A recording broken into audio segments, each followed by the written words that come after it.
Okay.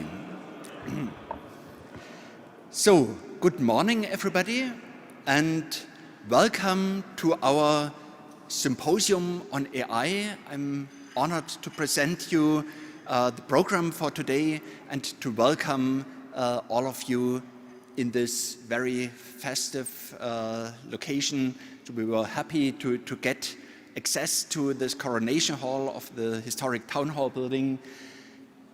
And basically this AI symposium has been organized by the RWTH Center for Artificial Intelligence. So let me start by giving you a little bit of background on the AI Center. This AI Center has been founded about 2 years ago in order to focus and strengthen research at RWTH on the different facets of AI. So we want to bundle methodological competence, and we have a strong core of scientists who really focus on AI methods, AI technologies in computer science and math. But there's also a strong drive towards applications. So here we want to create this AI center as a platform for all the different researchers at RWTH to interact and to collaborate on different AI topics.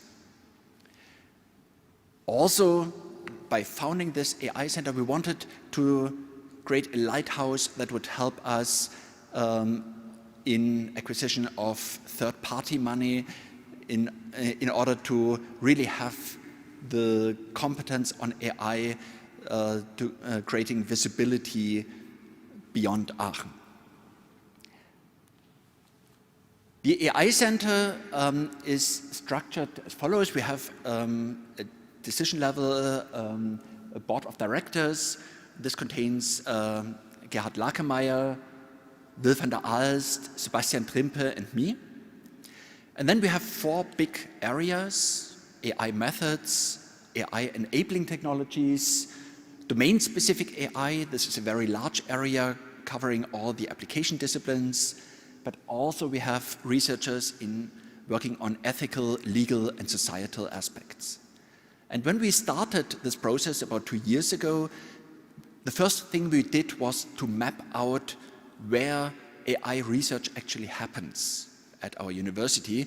And we were amazed to find that AI has really moved from its core in computer science and math to all the other disciplines. And overall, nowadays, the AI Center covers more than 80 professors from more than 70 institutes all across the different disciplines. Now, this is a snapshot. I'm sure that as I speak, there are more that we might have missed in the first mapping or that have moved towards AI topics in the meantime. So if you don't see yourself up there, please get into contact with us. Now, this is just a visualization of the breadth of disciplines in which AI already plays an important role. And here we were amazed to see for how many researchers AI methods already form a part of their core daily work. So here, the big purpose of the AI Center, the big motivation, the big mission that we've set out on is to connect all those researchers and to help everybody make progress with AI. Now, so much for the background.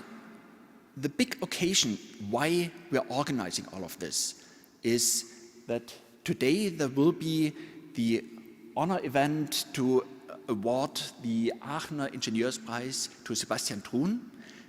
So this is a big highlight for all of AI research, and we are very pleased to have Sebastian here also as a guest and invited speaker. In order to honor this event, we've created a number of other events leading up to this bigger ceremony, we had a panel discussion with different speakers on Wednesday. We had a series of AI, of TEDx-style talks on different facets of AI last night. And today, as the scientific highlight, we have this AI Symposium. For the Symposium, we have a very exciting array of amazing speakers from different areas of AI. We have Sebasstian Thrun at the start, then Cyril Stachnis from University of Bonn, Max Welling from University of Amsterdam, giving talks. After a short break, we will then continue with Barbara Hammer and Holger Hoos. So here you will hear detailed introductions about all of those invited speakers directly before their talks. And we will see here a large variety of different topics, different facets of AI being covered. Now this is an exciting event in its own, but it's only the beginning to a series of other events. So starting with today's event, we have the RWTH Artificial Intelligence Colloquium as a series of talks, roughly one talk every about 6 weeks. So the next event will be on October 28. Live streams will be available, so for everybody who is interested here, please take a snapshot of that QR code and you will directly get to our webpage where the events will then also be announced with more details. So this AI colloquium will continue from now on to give different facets of AI, and we have another big event in the next year coming up, the 50-year anniversary of computer science here at RWTH, and you can expect to see a number of other festive events and scientific events leading up to that big occasion also. Now, before we start with the main program, a couple of organizational remarks. We all live in the Corona situation and we have to make certain adjustments because of that. So here the rules for this event are that please, whenever you're not sitting at your seat, please wear a face mask. Also, please adhere to social distancing constraints, so keep a distance of 1.5 meters to everybody at all times. We have coffee and refreshments served over there, so please help yourself to them. We have the unfortunate constraint that we are only allowed to drink them at your seats. So it's a pity, but here we can try to make the best of that. So have exciting discussions with others in the breaks and then take your coffee to the seats. Now with this I've covered the official set of rules, and I will now hand over to Gerhard Lakemeyer for the introduction of the first speaker of the day, Sebasstian Thrun. Thank you very much, and again, welcome.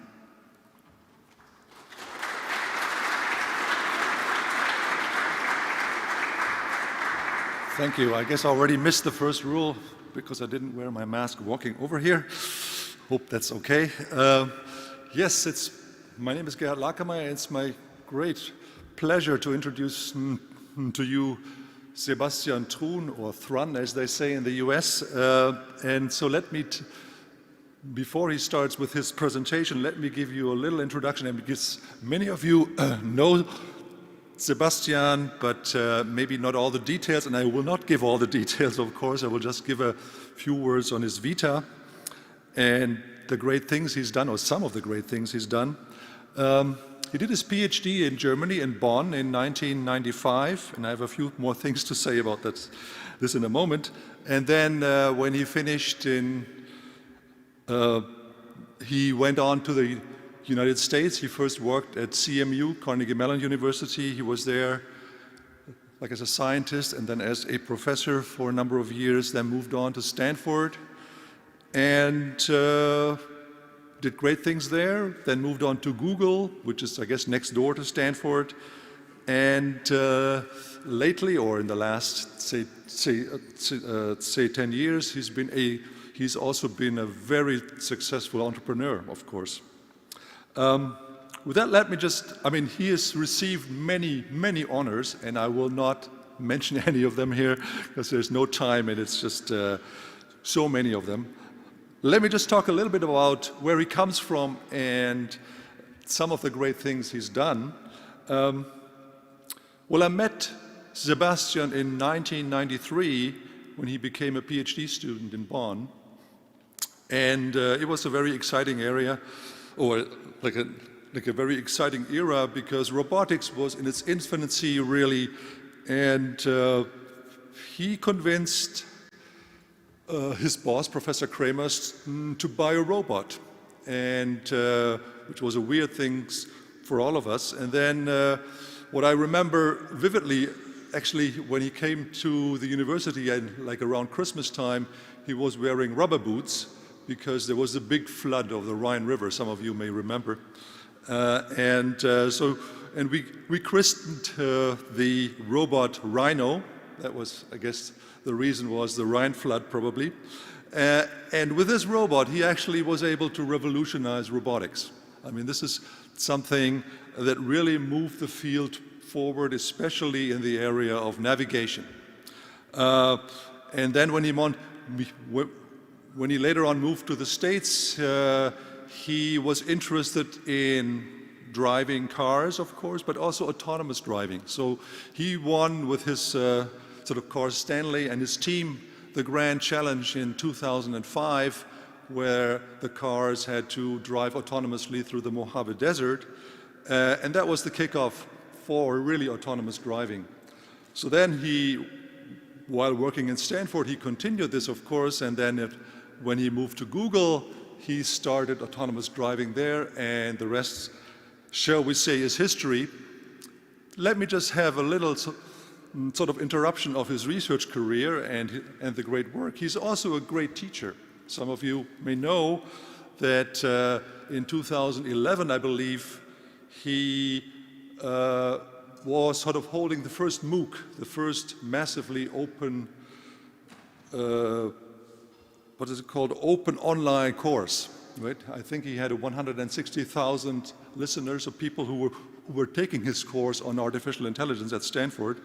And that was another great invention, so to say. And he created a company, Udacity. And I'm proud to say that my daughter right now is taking a course at Udacity. And coming back to his great work, and I'm just have a few more words to say before I close. From the technological aspect again, he's been interested in sort of autonomous things and many others. And in terms of sort of autonomous navigation, he's also moving to a sort of higher plane, because right now with his new company Kitty Hawk, he's also working on flying taxis. They are, of course, CO2 neutral, and this leads to transportation, of course. And I guess this is the time to stop here because he's going to tell us about transportation and the $1 trillion opportunity. Okay, Sebasstian, the floor is yours.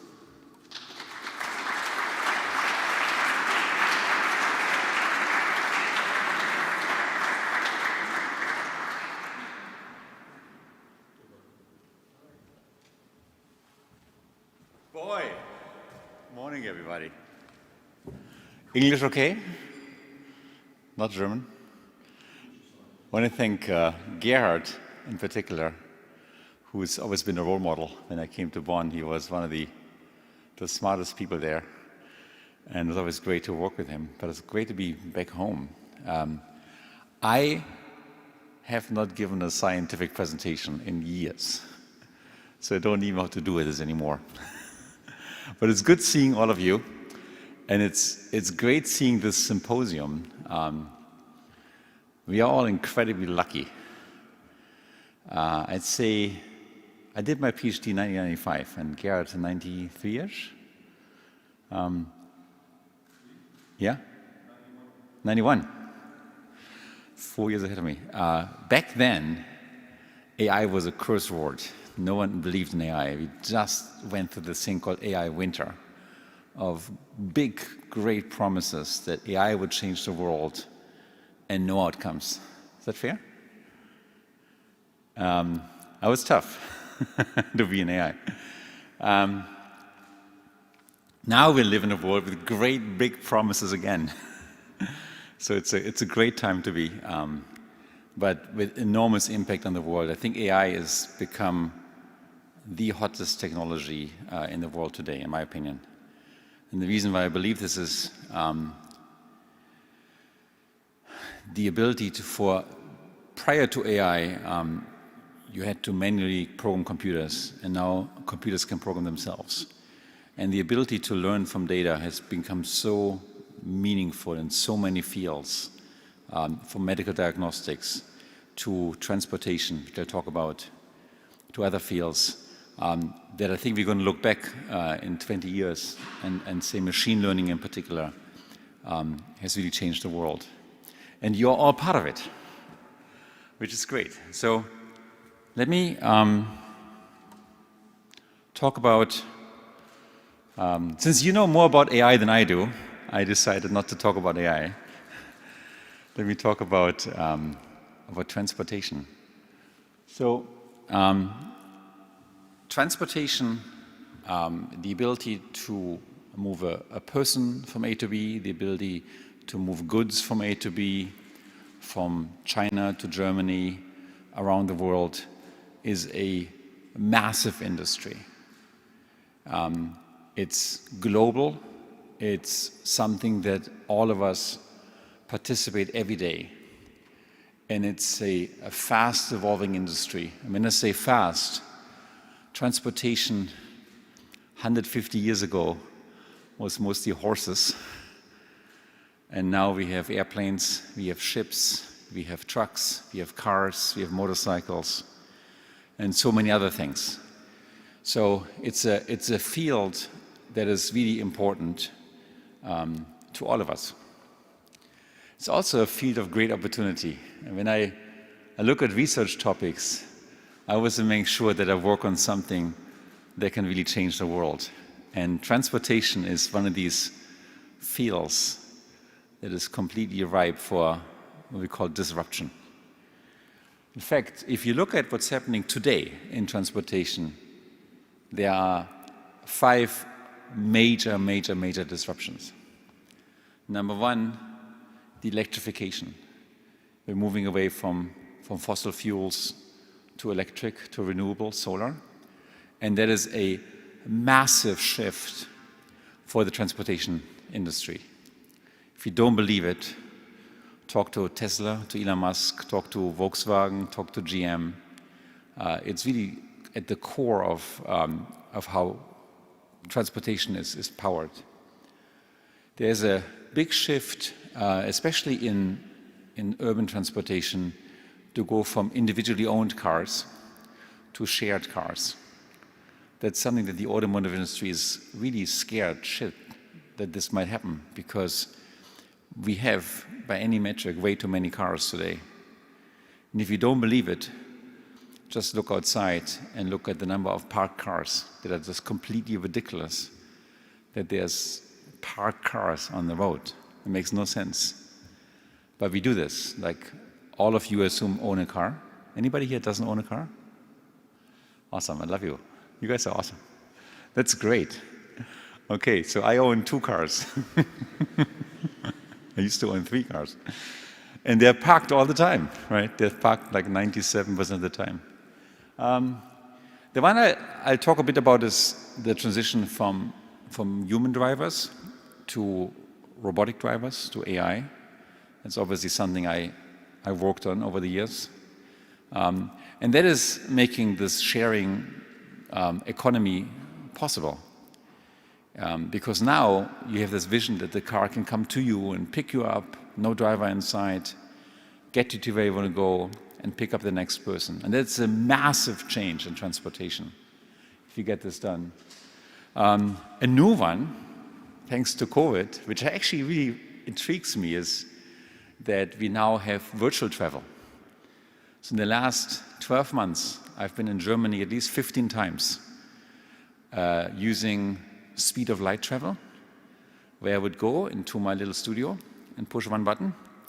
And thanks to Zoom, I would then be in Germany, participate in a conversation with somebody, maybe the government, and then push another button an hour later and be back in the States and take my shower.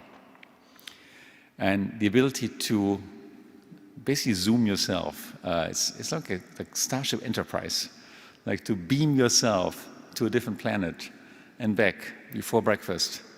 It's something that's very new, and it's actually important because so much travel is physical. If you're like me, before COVID, I spent about 60% of my time traveling. It's insane. Mostly, I don't know, what I'm doing now. Get on a plane, fly somewhere, give a short speech, fly back. The last one I want to talk about is actually one that I think people haven't materialized yet, and that's for me the most exciting.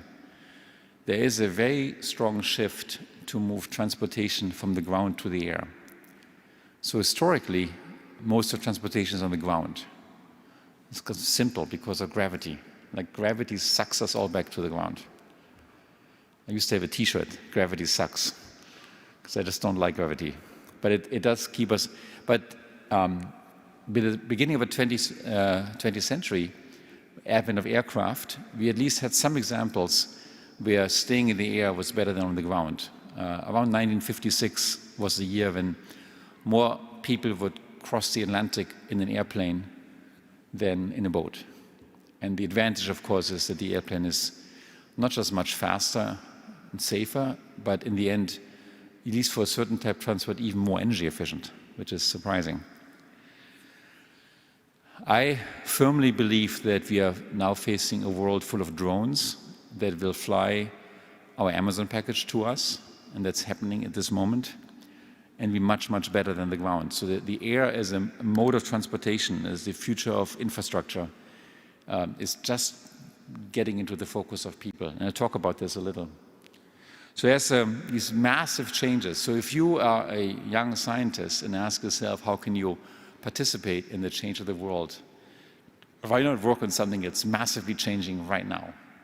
That has a massive impact, trillions of dollars, where every week, every month, something interesting new happens. And that's transportation.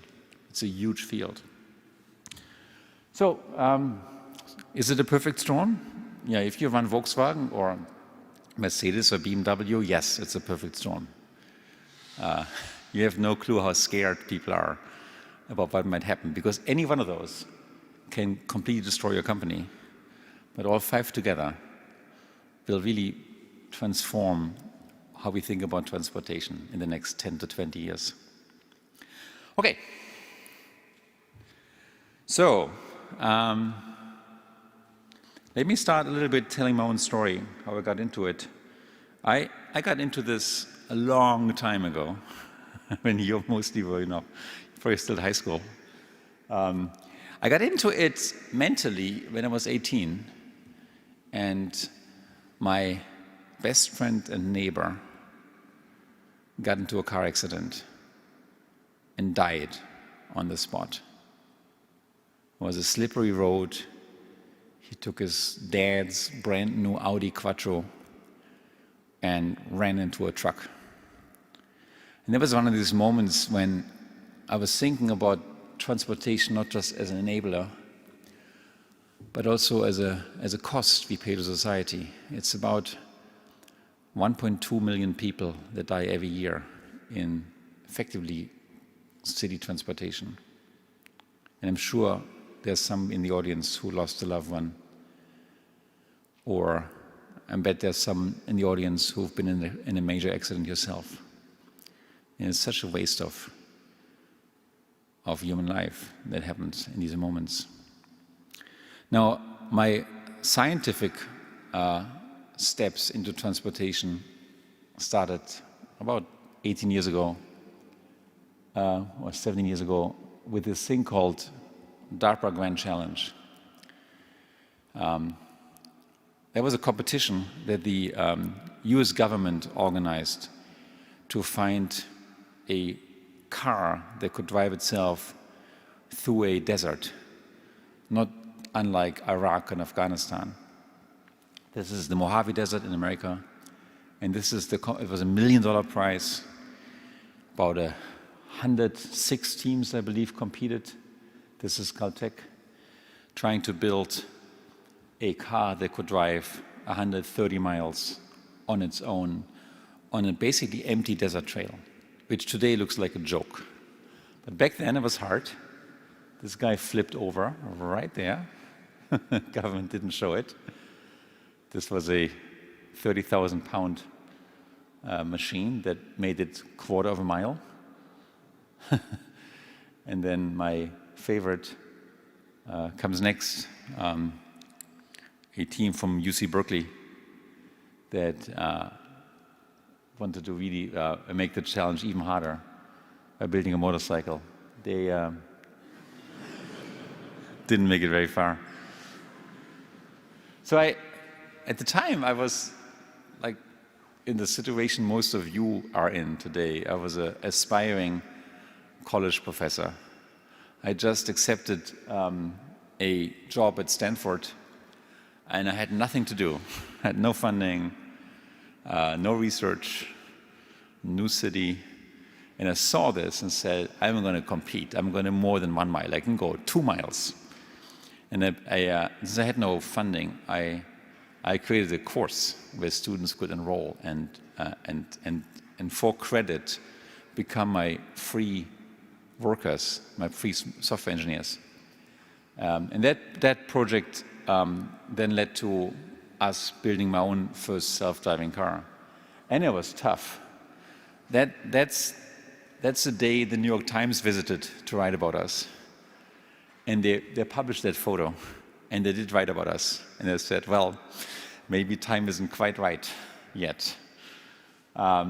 This is our #1 competitor, Chris Urmson, whom I later hired into Google, flipping over. And this is my favorite Berkeley team again. They had all kinds of AI challenges. And I run this by you because there was so much pain involved in birthing this technology and so many mistakes we've made. But if you look from today, so much has happened. It's only been 15 years. It's actually not that much time in the history of humanity. The real race, this is now 2008. I'm dating myself here. Back then I had hair. Was a bizarre race because the robots had no one inside. So normally when you race, the race is the hardest part where you sweat like crazy. And we hit the button and sent these robots off and then had a glass of champagne and then waited for 7 hours. This is a part of the race where the robots had to navigate a treacherous mountain pass. Behind it is a government vehicle with an emergency stop, but the robot is completely empty. And after 6 hours, 54 minutes of nail biting and waiting, sweating, the little robot Stanley finally came back and drove 140 miles and earned us $2 million from the US government. So that was the epiphany moment for me where I felt, wow, we could actually build something that's intelligent enough to drive, in this case, 7 hours, very slow, it's like 20 miles per hour average, but they could drive itself. And that was the moment when we saw that vision. Now, that robot eventually was retired. You can see it when it reopens in Washington, D.C. in the Air and Space Museum. But the next thing that happened was even more bizarre. I ran into this guy, Larry Page. He had built a little search website called google.com. And he said, Sebastian, I don't care about deserts. I want you to build something that can drive anywhere in California. And it felt like completely impossible, like making a self-driving car that could drive to downtown San Francisco with lots of kids running around, bicycles. I just told him, sorry, it can't be done. This is impossible. This is completely impossible. You're going to kill people. You're going to go to jail. And he said, well, I don't think so. I said, 16-year-old people can drive even when they're drunk. It's not that hard. So we started this thing, the Google Chauffeur project, and it started around 2009, this is 2010, where we secretly built these little Priuses that would drive anywhere in California. And what Larry was really good at is, Larry is really good at setting a very high bar and say, look, he always says, if you don't aim high, you're never going to shoot high. So he said, why don't you drive every street in California? And he and Sergey spent many hours picking 1,000 miles, 1,700 kilometers of specific roads that were specifically hard to drive. They involved driving around Lake Tahoe on Highway 1 from San Francisco to Los Angeles. This is a route that goes from Google headquarters to downtown San Francisco, including this kind of crooked Lombard Street, like stuff that's the hardest possible stuff to drive. And said, okay, if you guys drive this successfully, I'll give you a bit of extra money. Nice, good, motivated. So we did. It took about a year and a half. Here's our early car driving through Palo Alto. No one had a clue what we were doing. So we were kind of secretly testing robots in public. And we had a safety driver, of course, just in case. And we built this, back then in the day, it was very geometrically oriented, where you really wanted to have a 3D view of the world, like a video game, where you used lasers and radar and cameras to populate these real-time 3D models and analyzed with some level of AI, but mostly with geometry and physics, where are things going, what are people's intentions, and so on. It's actually, if you've ever done this, it's actually amazingly interesting how complicated driving really is and how interactive driving is. You're constantly communicating with other people. You don't know this when you drive, but watch yourself, go to an intersection. Maybe you have the right of way, how you move your car to communicate to others, or change lanes on a highway, and maybe you don't want this person ahead of you, so you're going to accelerate, or maybe you leave them in, you're going to decelerate. There's a lot of complexity and interaction that makes driving safe. So we had to learn all this. So here's an early experiment. This is from the, we called it the Google 1000, these 1,000 miles, or the Larry 1000. So you see the car driving itself in like crazy moments. And this is just the beginning. So that was roughly 2012-ish, 2013. We were able to do this kind of stuff. And then the world went even crazier. We decided, okay, there's something here. Maybe we can build a business and make some money, which is, of course, Google's intent. So we bought hundreds of cars and equipped hundreds of cars and sent them out every day, almost like a swarm of bees, through all the streets in California, and then Arizona, and then a whole bunch of other states, Florida, Nevada, to get more experience. And the technology switched from very geometric type technology to machine learning. It was really great to see how machine learning took over the world. I had, in 2010, I started a project called Google Brain. And Google Brain is the core deep learning technology in all of Google. It is being used for indexing images, videos, machine translation, language understanding, of course, search.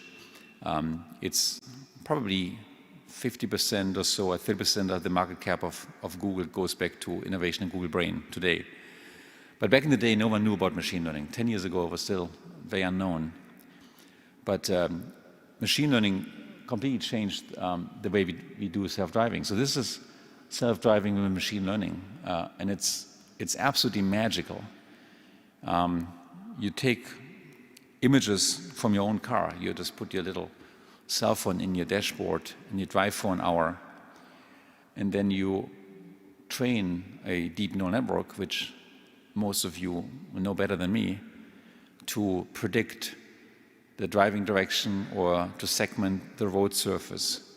And this is actually done by students, not by me. It's Udacity students who, when they engage in a self-driving car nanodegree program, it's their very first homework assignment. And someone who's never done any self-driving before, within like a day, can build their first self-driving car using machine learning.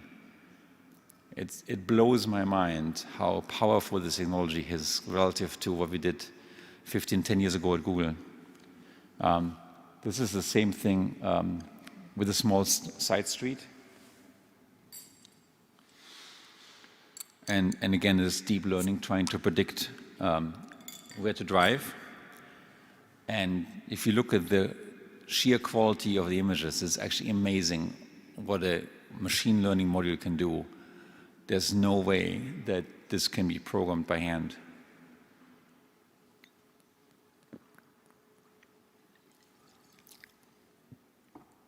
So if you're, I assume some of you are working on self-driving cars. It's a hot topic these days. But if you do, you almost certainly do this kind of stuff. It's, for me, the ability to watch a human driver like yourself and then have the computer automatically assimilate the same expertise is just a complete game changer for society. And driving is an easy one. There's many startup companies that do this in medical diagnostics or in sales conversations or in, creating legal documents. Where we now have AI systems that can watch people do work and copy that over. Including, this is one on, it's kind of busy. But what it really is, it's a segmentation system that looks for specific objects and does a near 100% job finding cars and traffic lights and so on. This actually, the guy who runs Tesla's self-driving car project, super smart guys, and Andy Kapowski, he used to be at Stanford Now Group, and he's taken this entire machine learning into Tesla. So if you ever go into self-driving car mode in Tesla, the same type of machine learning technology is now driving you around in a fielded product. I'm not going to spend an hour here. Sorry, I can't give all in. It's too long for me. Sorry, but I have another 15 minutes. Then I guess we can have Q&A. About 5-6 years ago, I had a chance to talk to Larry again, Larry Page, and he at the time, actually his work goes back 10 years ago, he had deep in heart and thought about what's the real future of transportation going to look like for cities. Around the time, Elon Musk had proposed this thing called Hyperloop, which is a horrible idea because it involves digging tunnels under cities, which, I mean, if you want to make the world greener, don't start digging tunnels. But he had figured out that there could be a future in which, like, simplified speaking, all cars fly. And it sounded crazy, so I spent some time talking to him, and we did some math to understand what would the energy look like and what could we accomplish. But the basic idea was, if you build self-driving cars, you're still on the ground, you're still in traffic, you still create traffic. And if you use self-driving cars to share cars, you might create even more traffic. You might be safer, but you're still going to be slow. But if you go up a few hundred feet, in fact, you can do the experiment. If you go outside here in Aachen and look up in the sky is completely empty. So why not think of transportation something that's like maybe up 500 feet, 1,000 feet, 1,000 meters up in the air? So here's this morning when I was jet-lagged and couldn't sleep, I spent some time Googling. And I Googled a typical maybe commute in Aachen to the WTH from Sebastianusstraße. And that road this morning took 24 minutes. It's actually more when there's traffic. This is before traffic comes in. And in the type vehicles that we envision now in building, this would take 2.5 minutes. And why is that? Well, on the ground, it's complicated. Like the people want to go in different directions, and every time two people kind of arrive at the same intersection, one of them has to stop and wait, right? But the other one goes first. In the air, you can do vertical separation. You can go like this. There's this entire dimension. In fact, the air is three-dimensional. There's entire space that you can populate to deconflict vehicles. And that means pretty much everybody can go in a straight line.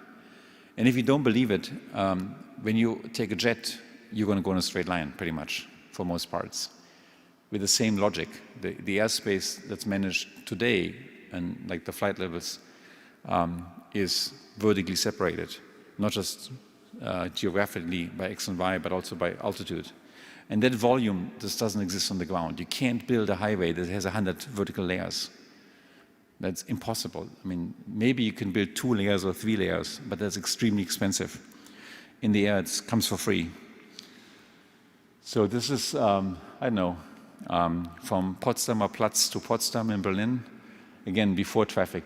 With traffic, it can take twice as long. This is like 38 minutes on an early morning. And then straight line distance is 15 miles. And the type systems we've built and demonstrated can do this in about 4 minutes. And I'm saying this not because I want you to all work on electrically, I don't know, we call them VTOL, vertical takeoff and landing, drone-like vehicles. I want your juices flowing, thinking about the changes in transportations have not stopped. You will see a different world. Your kids will see a different world, okay?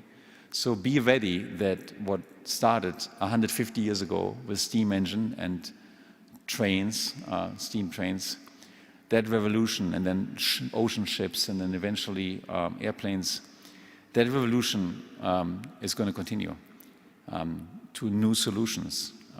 Your kids will look back and don't know what a car is, right?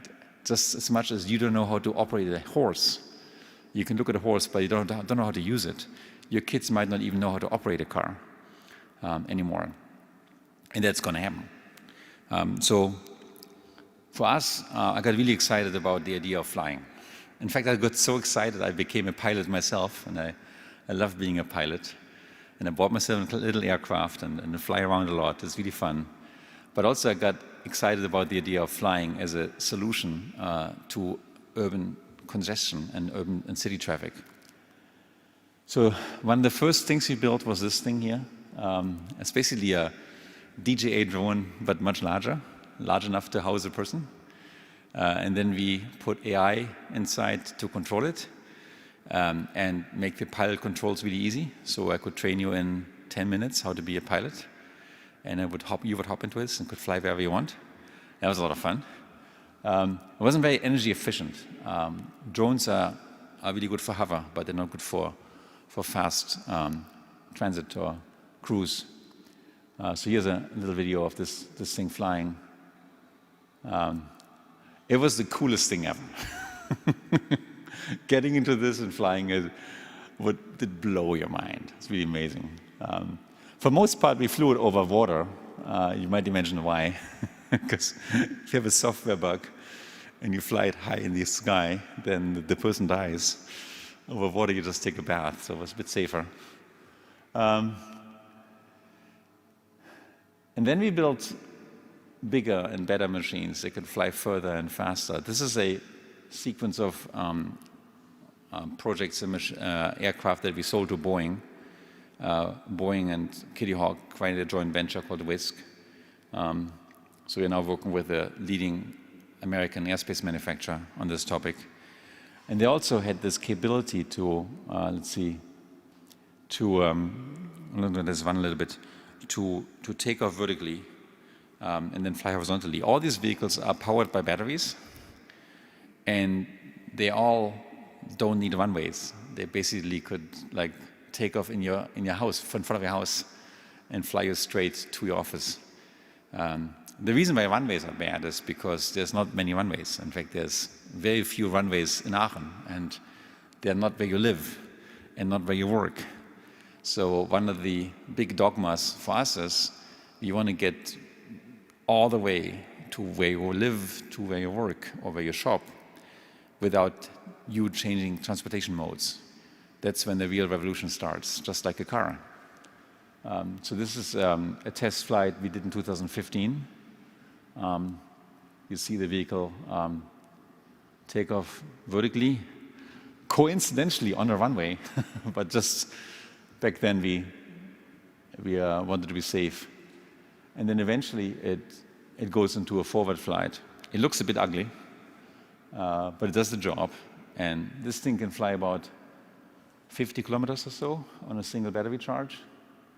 The helicopter in the back is just for safety. And here you see the person fly along a runway, but above the runway with his aircraft. And then this is the one that I'm most excited about, that we are currently building 100 of, and are working with the Air Force and other partners on kind of building a mock city where we can really understand how a city would feel and look like in the future. This one we're testing just south of San Francisco in a small area. It has a capability to take off vertically, and then it has these 8 little propellers that are all electric, and it can thrust them. It can change the direction of the propellers to fly forward, and it becomes effectively a regular plane, kind of a funny-looking plane, but it's a plane, and it flies itself, obviously. We don't want really people to fly it, and then it also changes the pitch angle of the blade, so it becomes very fast. We fly about 300 kilometers per hour with this thing, pretty much every day. And then we can land it. And it's really interesting to look at the data. So this is some of the performance data. We've flown 100 miles, and others have even flown further with a single battery charge. So it's actually interesting that a battery is strong enough to fly you 170 kilometers. And that's a bit counterintuitive, because you'd think that carrying this heavy battery is going to be challenging, and it is. But it turns out today's best lithium-ion technology is really good enough to have a meaningful distance per trip. And for most of you, I'd say this distance is enough. I mentioned speed. Really interesting is the energy situation. So the 110 watt hours per mile. When you drive a Model 3 Tesla or an electric Golf, Volkswagen, you roughly burn about 300 watt hours per mile. And this is roughly a third of the electric consumption of an electric car. Now, that might surprise. Why is an aircraft more energy efficient than a car? But it turns out in aviation, the smallest amount of energy is the energy to keep you up in the air. That's like 5 to 10%. And 90% of your energy is the drag, the air that you confront and have to displace as you move through the air. In fact, really energy efficient aircraft fly very high because the air is much thinner at high altitude and save enormous amount of energy. But surprising that this technology will be greener than cars. So cities will move over to aircraft, not just because it's safer and more convenient, but it's greener. And in this day and age where we see the massive consequences of climate change, this technology has the possibility to make cities much, much, much greener. And of course, you can power battery charging with fossil fuels, which is still the vast majority of charging today is using coal. But in the future, you might actually using solar energy, wind energy, and have a completely green, sustainable solution to transportation that is 10 times as fast as today. It's easily 10 times as safe, easily, and might be 3 times as green than what you can do with cars today. And I think about this, if you think about transformation of society, I think it would be exciting, really exciting if you could do this, because like, who loves being stuck in traffic? Is there anybody who's ever said, yeah, I want more traffic. I love these traffic jams. We hate them, right? With this technology, there would just be no traffic jams because the air is so big. And the last one is interesting, the noise. That's actually something that Larry Page is pushing really hard. We all believe that noise is an issue. Helicopters are very noisy. Helicopters are usually hated because they're, for most parts, they're for rich people and then make noise. This technology is at a point where the takeoff and landing is still somewhat noisy. It's like a motorcycle level noise, only for 10, 15 seconds. But once it becomes wing-borne, it's as quiet as a library. 38 decibel is less than like human communication, much less than a car. And this technology will make noise in takeoff and landing, but if there was a highway in the sky, the highway would be quiet. So it's actually magical. If it flies over you and you can hear nothing. Like, look at this, and it's like a sailplane. It's super, super quiet. So there's a whole bunch of dimensions in which this technology can really transform the world. Now, I didn't talk about AI, but you can imagine how much AI is necessary to make this vision happen. Specifically, when you ask yourself, how can we take an entire city in the air at the same time? Because now you have all these other new problems, how to deconflict that traffic and how to manage your traffic. How can you build a self-driving car for the sky and make it safe? This is a simulation we did a while back where we looked at San Francisco Bay Area. You cannot barely see it. This is actually, sorry, hard to see. This is a US census data set where every inhabitant of the Bay Area specifies every 10 years what their commute looks like, among many other things. And there's about 2.9 million commutes every day in the San Francisco Bay Area, and they typically go from suburbs to different suburbs. It turns out if you took this technology at the speeds that we have and were able to fly it from a charge center to a person, like an Uber or Lyft, then spend a minute picking up the person, flying the person to the target location, dropping them off, fly back, recharge, and do all this. Then you could save with about 8,200 vehicles, you could get 10% of the traffic of the Bay Area in the air. Actually, a small number of vehicles, a relatively small fleet is sufficient. So you think about, like there's about 5.5 million cars in the Bay Area, about 3 million trips every day, commute trips. And 10% is 300,000. So with 8,000 vehicles, you could supply these 300,000 trips if they really fly around the clock, charge, fly, charge, fly. So there's a possibility to really transform the way we look at cities. And that's obviously something that would be great for AI to solve, to figure that out, and to build a scalable, robust system that could do this. It's easier in the sky than on the ground. So for all the many years I built self-driving cars, the challenge in self-driving cars is to kind of avoid collisions, right? If you build a self-driving car that doesn't hit anything, you win. In the sky, there's many fewer things to hit. There's no bicycles, right? No kids running around, no trees, right? No buildings. There's only other aircraft, and these other aircraft can communicate where they are. In fact, they usually have transponders and just talk to each other all the time. So it's an easier problem, but it's an important problem to solve. Well, coming back to my initial hypothesis, it's a really fucking big market. And you will impact people's lives materially, including your own lives. In fact, that's what's going to happen to your kids.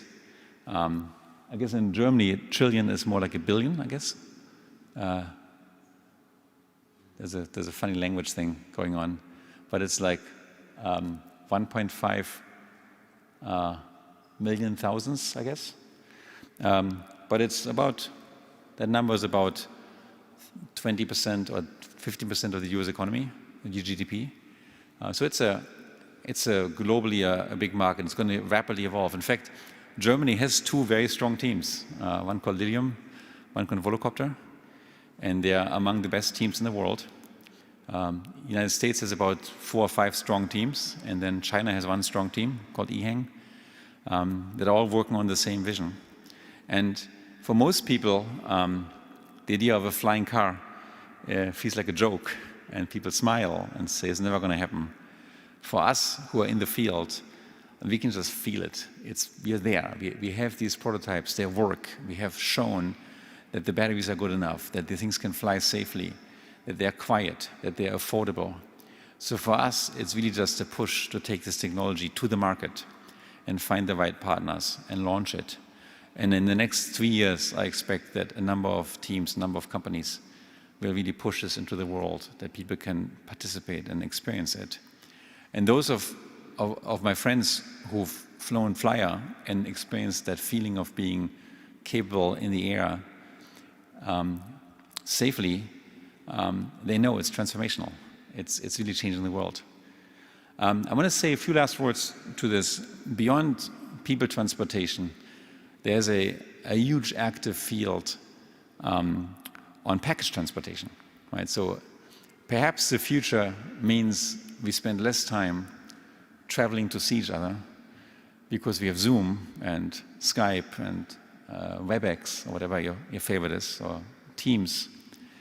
But we still need stuff, right? We still need goods, we need food, we need clothing, we need medical supplies.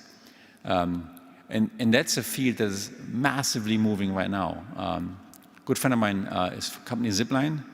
Zipline is a drone company that operates in Rwanda and Ghana and soon many other countries. And they successfully are able to ship, in their case, medical equipment around, like blood bags and so on. They saved already tens of thousands of lives by just shipping blood to mothers who just gave births and they're losing lots of blood, which is a big issue in rural Rwanda. And they're now coming back to the United States. They work with or against UPS, Amazon, Google Access Zone program called Wing, to really envision a world where you basically order your sandwich on your phone and 10 minutes later, a drone parachutes down your sandwich and you catch it and you eat it. And that's going to happen. And it's going to be safer and cheaper than having your Uber Eats drive it with a car to you. Stores will go away, obviously. Supermarkets will go away. We already live in a world with COVID where we get our stuff shipped to our house. I assume all of you do this all the time. I get roughly a package every day. Feels like Christmas every day. Love it. But as we build this capability to make these flying vehicles, electric vehicles, you will transform how you even go shopping and how long it takes for you to get what you just bought. So that at some point you might literally buy your sandwich online and it comes flown over to you. And I'm not joking, that's what Wing has been doing in Australia. People literally, by tens of thousands now, go and order sandwiches online and the sandwich is being flown to them and then they eat it. How cool is this? So with this, I am done. Thank you so much. I'm super excited to be back in Germany. It's my first physical trip in years. I didn't even know how to use a plane anymore. Super honored to receive the Aachener Ingenieurpreises Prize and be here back with Gerhard and my friends. And I think we have time for 1 or 2 questions.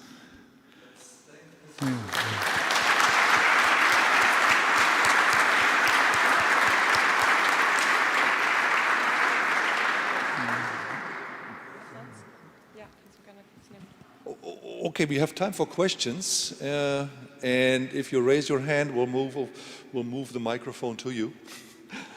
And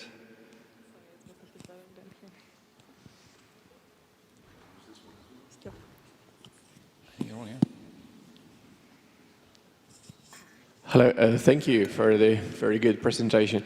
I'm going to be a little bit of a devil's advocate here. Yeah.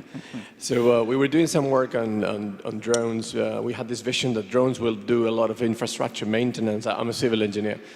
But we very quickly also realized that the acceptance of people of having a lot of things flying over their heads is not there yet. So we will happily walk along a road with a 50-mile-an-hour car driving past us, but we will all duck if we have a drone or something flying over our head. So my question is, what are you doing? Are you proactively thinking about people's acceptance to this technology? And yeah. Because nobody likes to live next to an airport and open the window and see something flying there. So is that something you're proactively doing? Or? Yeah, so we are.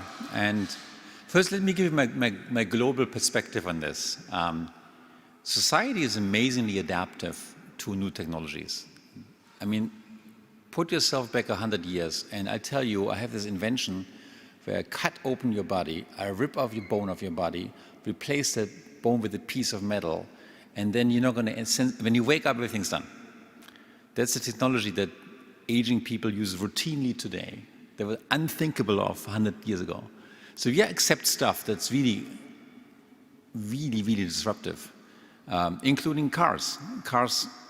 When cars first came out, there were laws, at least in America, that people had to walk with an orange flag ahead of the car to an intersection so as not to scare the horses. And those laws are long gone. So the key for us in our thinking, I mean, the question is justified. What does societal acceptance look like? The key thought for us is it has to be democratized. It has to be accessible. Like if your neighbor has this thing that makes him or her go to work faster and you can't have it, you're probably going to hate it. But if you can use it yourself, and you could go wherever you go in 5 minutes, I bet that people will be more tolerant. But it's an open question. Historically, we've really accepted a lot, right? I mean, the entire notion of air travel is something that was unthinkable of at some point. And we're going to continue to accept things if they make life better. So I'm generally an optimist. And our strategy is, we are working really hard right now to get the cost per mile under $1. We are actually, from all the eVTOL companies, the one that's most focused on cost. Because I believe if this becomes a very rich person's solution, then people might just hate it. Thanks a lot for the great speech. I have a question on birds in both directions. What's the risk of a bird damaging one of the planes, and in the opposite direction, what will be the impact of such a scenario on bird life? Lots of sliced birds. In fact, if you care about bird life, you should look at the new Apple building. They have hundreds of birds die every night flying into the building. Yeah, so one of the safety things you do is you guarantee that a bird strike cannot disable the vehicle. And we are at an advantage over conventional small aircraft because we have 8 propellers, not just 1. And we can happily fly with 7 or with 6. And we have a parachute on board as well. We have had 0 bird strikes so far. And it is an issue, especially in takeoff and landing. Close to the ground. If you're higher up, there's very, very few birds. This typically all happens right next to the ground. So that's something on our list. So is lightning strike. What's the second part of the question? Yeah, I don't know. I hope it's not going to be horrible.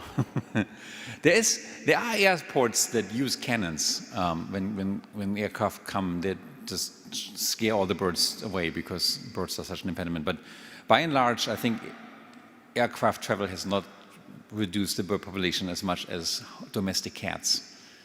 Owning a cat, letting it outside has a much, much bigger impact on bird life. Sebastian, thank you.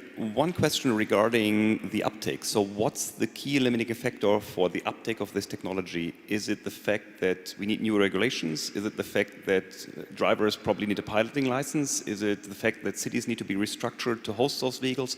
So what's your view in terms of the limiting factors with respect to uptake? It's all of the above. I mean, there's a huge number of bets here that have to play out, right? Really tricky to get to motivate cities. And cities are motivated to get you because every mayor wants to be at the cusp of innovation. But you invent, you have to find enough places where you can land. And that's something that we don't know how cars and aircraft will share the space in the city. We do know that for most American city, the majority of real estate of ground is reserved for cars. In Los Angeles, 60%. So if you were to replace all the cars with planes, you could actually regain a huge amount of real estate because they need less space to take off and land than a car needs to drive. There are regulatory challenges, and they're good. Aviation has been incredibly safe. In Europe, you'll see in commercial aviation, every year exactly 0 deaths. It's infinitely safer than cars. And the standards by which we measure ourselves are aviation standards. So we are currently working on the exact same level of safety that the FAA would require for small aircrafts. The hope would be that we could almost instantly do away with traffic deaths this way, right? The only way that something bad can happen here is that you have a catastrophic failure in mid-flight and you crash down. For that specific reason, we've built our own parachute, so we have that safety layer. The parachute might malfunction, and then you might actually die. But the possibility, so if you compare this to ground transportation, which literally kills more than 1 million people every year, we have the possibility to be massively safer. But the weirdest thing is, and the thing that's the hardest to digest is, we don't want pilots on board. We actually think pilots are unsafe. We believe in a self-flying car is much better than a piloted car. It's also cheaper. So we have to convince people to board a plane without a pilot on board. And we don't know whether people will take this or not. Yeah, thank you for this interesting and entertaining, also at the same time, talk. I actually have 2 questions, and you can either choose or answer them both. I hope for both. The first question is, all of this seems very long-term. You need to have a long-term orientation to all these things. How do you manage that with respect to, you know, I'm a business administration person. How do you manage this in terms of the short-term things that often businesses have in terms of, you know, requirements, KPIs, blah, blah, blah. So how do you handle this clash? Will be my first question. My second question, do you use AI also for generating ideas? So do you, of course, I see AI coming a lot, but do you use it in the development process, in the innovation management? So the first one, it does help to have a business partner who has $120 billion in the bank. But we have, trust me, we have a lot of short-term deadlines. In the next 12 months, we have a sprint to build and fly 100 of those and routinely fly people with them, possibly in a foreign location. So my team is working really, really hard right now. The reason why I actually like this long-term perspective is many of the great inventions that really transformed the world, like the light bulb, right, or nitrogen fertilization, they took decades to really have that effect, but the effect is very fundamental. And in Silicon Valley, we have a funding environment that understands this, right? So if you, like when Jeff Bezos started shipping books, right? Most of us, shipping books, what a bad idea. Enough investors understood that the vision is going to be to ship everything. And it took Jeff Bezos, 25 years to get there, 20 years to get there. It took a long time for him to make any profit. But now his company is one of the biggest companies ever built, one of the biggest employers too. I think we have an environment where investors understand that as you build these businesses, you take certain risks. The paybacks are then much, much larger than a typical, I don't know, a pizza shop around the corner, which can probably make money tomorrow, but they're never going to build $1 trillion business. AI for ideas. I have this perspective on AI that it's actually not that smart. AI, and I didn't talk about AI here because you all do, but AI for me is a set of tools that can effectively recognize patterns. And so, simplified speaking, you show an AI system 100 images of faces or 100,000 images of faces, including your own grandmother, another 50 images. And the AI is able to figure out like what makes the grandmother so special, like is it the distance between the eyes or color of eyes, and it can recognize these patterns, but you have to give it lots of data. I haven't yet to see an AI that can be super creative. I mean, not creative in the sense that it couldn't paint something, but in the sense that you give it 1,000 great ideas and it then produces the next Einstein. There's nothing there yet, I think, in the field of AI because we're all doing pattern recognition. But there might be in the future. So we don't use AI as a idea generator. We use it as a way to really build capable software very, very quickly. And so AI did not invent the idea of driving, but once we drive, we can use AI to learn from us how to drive well. Thank you. I should finish. Thank you very much, and I think we need to stop here, and you can then, of course, ask more questions in the coffee break. Thank you very much again. Pleasure,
Okay, so may I ask you to come back to your seats? We will restart the program.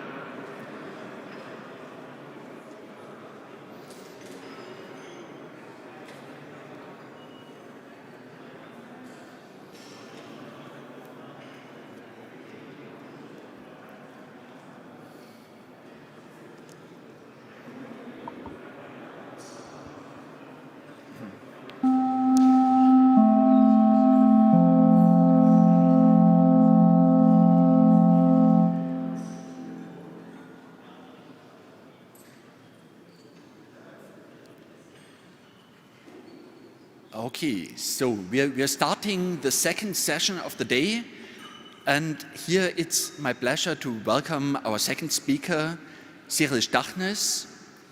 Cyril did his PhD at the University of Freiburg in 2006 and also his habilitation there. And during that time, he already made important contributions, in particular in robotics, in mobile mapping, robot localization, SLAM. And he then took over a full professor position at the University of Bonn in 2014, where he's now the head of the photogrammetry and robotics lab. So here, in this position, he's putting now his robotics know-how to practice, in particular lately for sustainable agriculture. And this has been a huge success. He is currently the spokesperson for the DFG Cluster of Excellence Fenorob in Bonn, which focuses on the intersection of robotics for agriculture. He has also been coordinator of several EU projects, and I myself have had the pleasure to take part in some of those. So this was a great experience. And I've lost count how many best paper awards he has accumulated over the years. So really, he has made significant contributions there. So it's my pleasure to welcome him today for his talk. And I am happy to hand over the microphone to you. Welcome, Cyril. Thank you very much, Bastian, for the invitation to speak here, and welcome all of you. I want to take you today on a journey in a different application. So Sebastian was talking about transportation. I want to talk about a different area which is also of high relevance for our society and will impact the way we live quite substantially in the future. And I want to provide an alternative view on how we can address problems that we have. And these are related to agriculture or more targeted crop production. So creating crops that we all need to eat, to feed it to animals, to put it into our cars and as fuel and other things. And maybe you start with the question, why do we need that? Sorry? Okay, sorry. Why is this relevant here that I talk about robots in agriculture? Why does this make sense? And I start my motivation typically with the statistics, which is already a bit old, 10 years old.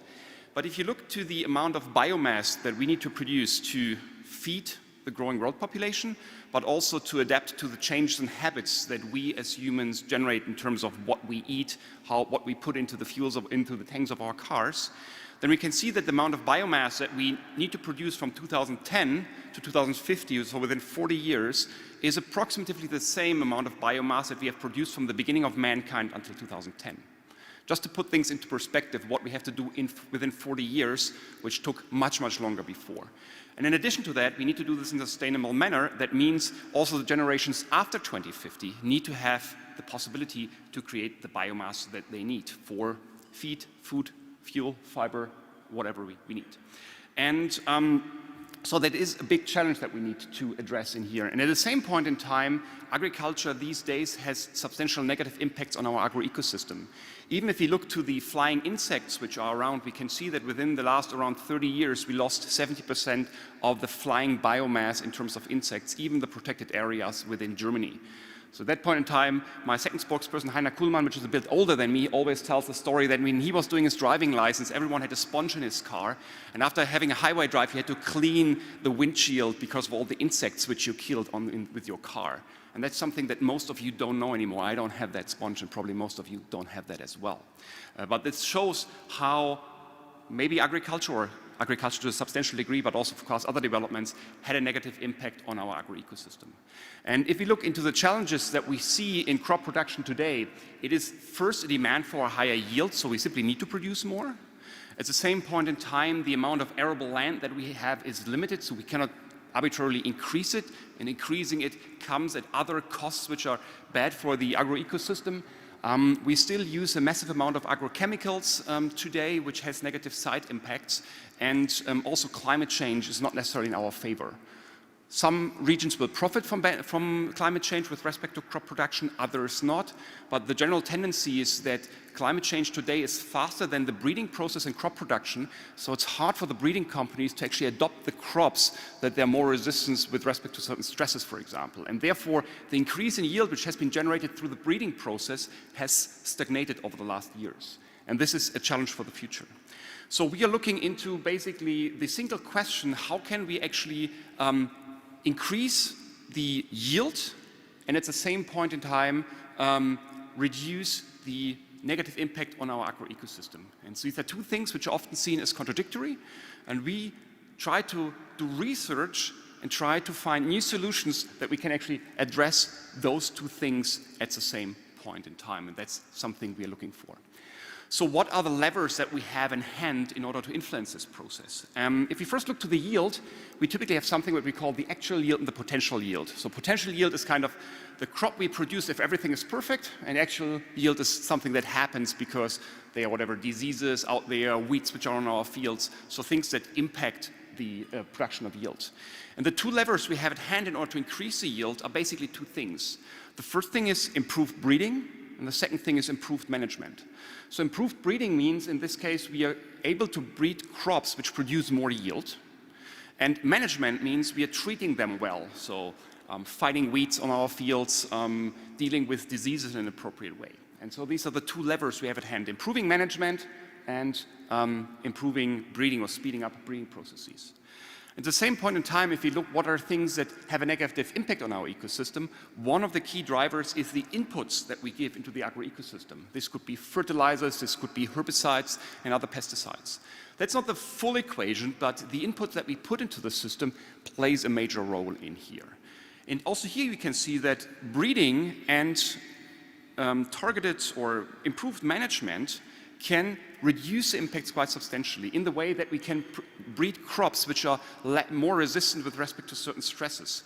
In the sense that we can not treat a field uniformly with a herbicide, but do a targeted intervention at certain locations, and this way dramatically reduce the amount of agrochemicals that we need on our fields.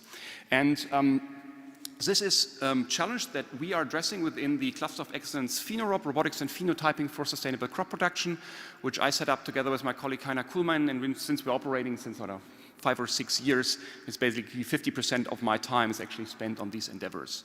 And we have 3 larger research areas in there. The first one is where I'm at home, and which is probably most relevant for you as the audience here, which looks onto developing digital technologies in the sense of robotics, mobile sensing, machine learning, data interpretation, data fusion. These are areas which we are investigating here.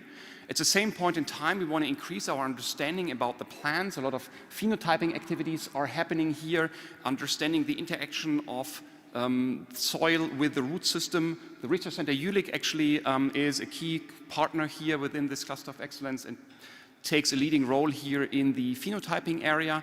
And we are also looking at the larger scale in terms of simulation models that we can build on simulating how changes to the inputs, for example, will change the effect on the agro-ecosystem. But we're also investigating things in terms of economic questions on what are the properties that those systems need to have that farmers will use it. There's no gain if we build these cool robots and they're operating on our fields near Bonn, on our test fields, and everything is great there. If not every farmer or a large number of farmers use it in the country, there's no gain with respect to reducing the impact on the agro-ecosystem. So making them affordable, usable, and integrating them into the work progress of the farmer is something which is important for us as well. And I want to be a bit more specific. There are a lot of questions that we are actually tackling here, and want to look into how we can robotics, and with robotics also comes a lot of learning and AI technology which is used on those systems to reduce the negative impact on our agro-ecosystems, and want to look into kind of 2 examples of activities that we are doing and give you an idea how that helps to support breeding as well as management on our field. And what we typically need to do on our field are 2 key tasks: monitoring and doing intervention actions. These are 2 key properties that we need to fulfill to change this equation in the 2 levers that I was showing in the beginning. And I want to break it down to a very simple description. Monitoring basically means knowing what's going on. So assessing the status of the field of every individual plant, analyze diseases or weed pressure that exists on our field.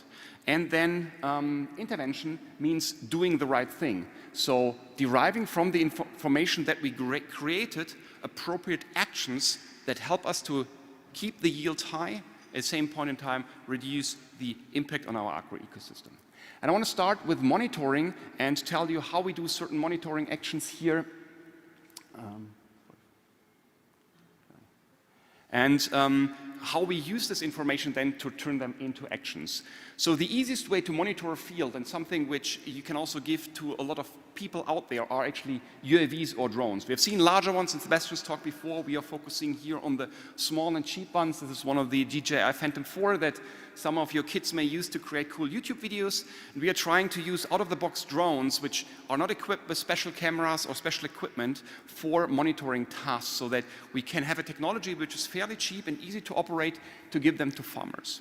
And if we see this from a robotics perspective, this is something we say, okay, that's actually a scene understanding and probably mapping or bundle adjustment, or SLAM, which stands for simultaneous localization and mapping problem, which is out there, which we need to solve. And this is actually techniques that we have been working on over the last 20 or 30 years even in the robotics community. And you can see how we can actually use this technology to make a contribution here. So this is an example that you obtain from a field robot which is driving over a field, in this case a sugar beet field. And the first step that we can do in order to interpret what's going on is actually having some form of machine learning algorithm in here which takes this as an input and labels every pixel saying, okay, that's this type of plant, that's another type of plant. So green here is a sugar beet plant and red is the wheat plant. And so what we would like to have is want to keep the green ones, like those guys over here, and we want to get rid of those red ones, of the weeds. This is one form of management actions that farmers are doing. And so far in organic farming, we have actually people going over the field and killing the weeds manually. Or we have conventional farming where we just spray the whole field with herbicides and basically treating the whole field in exactly the same way. And we are trying to go different ways here. And, but for that, we need to have a really fine-grained analysis of what's going on the field. And what the standard approach today for doing is you go online, look what are good semantic segmentation systems. You will end up with some form of convolutional neural network probably, where you feed in your input image and it will generate you this kind of output images. And that's something that we have been using in the robotics community for doing whatever, segmenting people out if you do human-robot interactions, or analyzing driving scenes, labeling that these are cars, this is the road surface, sidewalk, pedestrians. It's basically a very similar problem that we are tackling on the field, but we have a couple of other challenges. For example, the amount of training data is much smaller. You see much less sugar beet plants pictured than whatever, people or kittens on the internet, and also in terms of the available data sets. So we have a couple of other challenges which are out there just because of the availability of data, for example.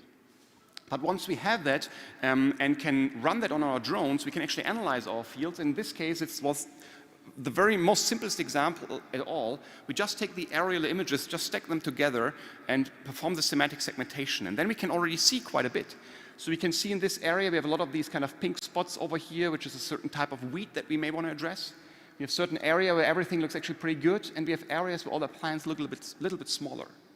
And so the easiest thing would be, okay, do weed control in this area, do nothing at all here, and here probably we need some more fertilization. Of course, this is a very simple illustrative strategy, but we can actually take more and more information and make more fine-grained analysis, also taking soil into account in order to improve the management decisions that we do out there. And this is something that we are actively doing and operating in order to assess the status of the field and decide what we should do over here. Okay, and one of the aspects that I said, typically it's not sufficient to just download a network that you find on the web and run it.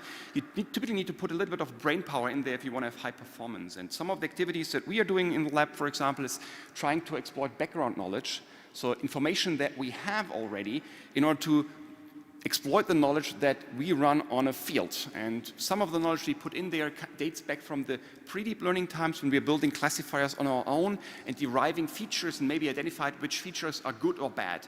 And use this as bootstrap information to those networks to give them a good initial guess, and then only use the expensive labeled training data in order to kind of fine-tune the network and don't need to learn everything from scratch.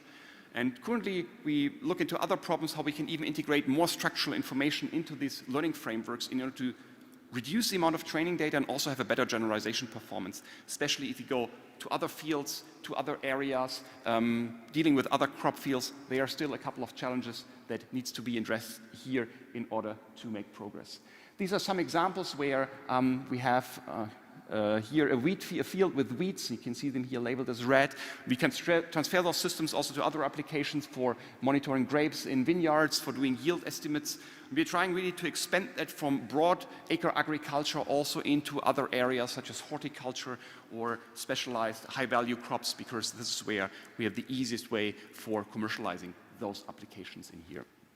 This has led to several spin-offs, so I'm involved in 3 spin-offs created over the last couple of years, 2 of them in the context of Phenorob. So one is a company, for example, does phenotyping, so the exact analysis with UAVs for breeders, so that we can fly over breeding plots and analyze the breeding plots and give the breeders a tool to make decisions much more quickly, but also have very objective measurements at hand. Measurements which are currently done manually by people going in there, sampling a few places, do manual measurement there, and we can automate a lot of those processes. This could be things like emergence counting, ear counting in weeds, breeding plot analysis, seeing how the crop grows over time looks like, and a lot of specialized applications where we can actually use hardware that we can buy off the shelf together with learning algorithms optimized for certain purposes, and trying to bring this out into the community of breeders, for example, to support and speed up the breeding process. You can even take that a step further and do a more fine-grained analysis, and have brought a few examples here. If we really go to high-precision scanners, and that's something that we typically do in the lab and not in the field, we can also do a much more fine-grained tracking. So this is a tomato plant recorded with really a high-resolution laser scanner in this example, moving that around, and one of the challenges is to actually make a registration also over time. So we typically have mapping algorithms that can build a model at day 10, for example, but it's actually pretty hard to make the data associations over time, to see how the individual organs actually evolve and make predictions about what's going to happen in the future. And this comes with non-rigid registration and the registration of objects which actually grow and change over time. And when looking to this, I actually had something in mind which I have seen as a master student, actually, because my supervisor was visiting Sebasstian Thrun for a sabbatical and invited his whole lab to come over, and I was doing my master thesis on robot collision avoidance. And at that point in time, Dirk Hernel was visiting Sebastian's lab as well and worked on non-rigid ICP. And so there's been work which happened already 20 years ago, where this is actually, I believe it's Dirk Hernel, I'm not 100% sure anymore, maybe Sebastian still remembers that, and the person basically moving around and then registering those point clouds to build a consistent model of that person and separating the changing part from the non-changing part. And some of these techniques we are reusing, changing them, adapting them, especially with respect to how to make those data associations, how to perform those registrations, that have been out there in the community for quite a while, and which actually is a game changer for the analysis of those plants. So we can exploit things like skeletons, something that humans do. If you do human post-tracking, you assume you know that you have a certain body structure that's slightly different for plants because they are not as identical as we humans are. Most of us have 2 hands, 2 legs. That's different with plants. They grow differently over time. In early stages, they are quite predictable, but later on it gets less and less predictable. But we can exploit those skeletons, for example, and then simplify data associations. If we match skeletons at different points in time, we can overlay them and need to put a bit more brain power into those data associations using things like hidden Markov models for getting better estimates of how those data associations can look like, that they are consistent over structures, over skeletons, exploiting background information, knowing growth stages. So we can put a lot of knowledge into the process by knowing what we are observing in order to make a contribution over here. So we can actually make those data associations over different points in time, register them, and then have an optimization process which brings those models together. And again, that's something that we have done since a long time. Also in Sebastian's lab, Mike Montemello built mapping algorithms in 2002, 2003, something like this based on optimization techniques, which are typically referred to as graph-based SLAM today, where you have optimizations frameworks which try to solve basically a least squares or a glorified least squares problem in order to align data so that they best fit their explanation. And that's a technique that is used for building maps, for example, from self-driving cars. These are examples of the mapping algorithms running on the KITTI dataset.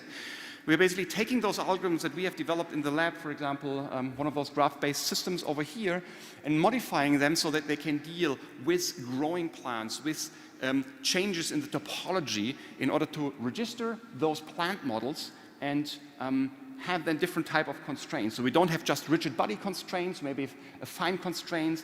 We have other cost functions taking into account correspondences, regularization terms, in order to perform this registration and say actually which part of the plant is which part of the plant at a later point in time.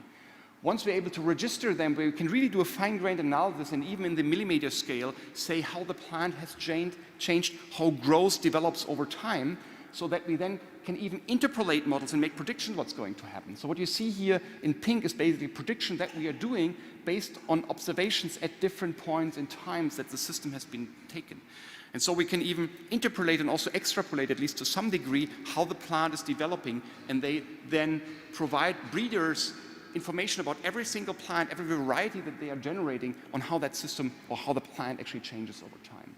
This allows us to make statistics such as how individual organs grow over time when they emerge, and this is information that breeders use to select varieties, and they can do this more objectively and more frequently at a larger scale with the technologies that we can provide to them. So this was a part basically on the monitoring side, but I want to briefly also look into the intervention side on what we can do in order to do not only know what's going on, but also do the right thing. So how can we perform intervention actions?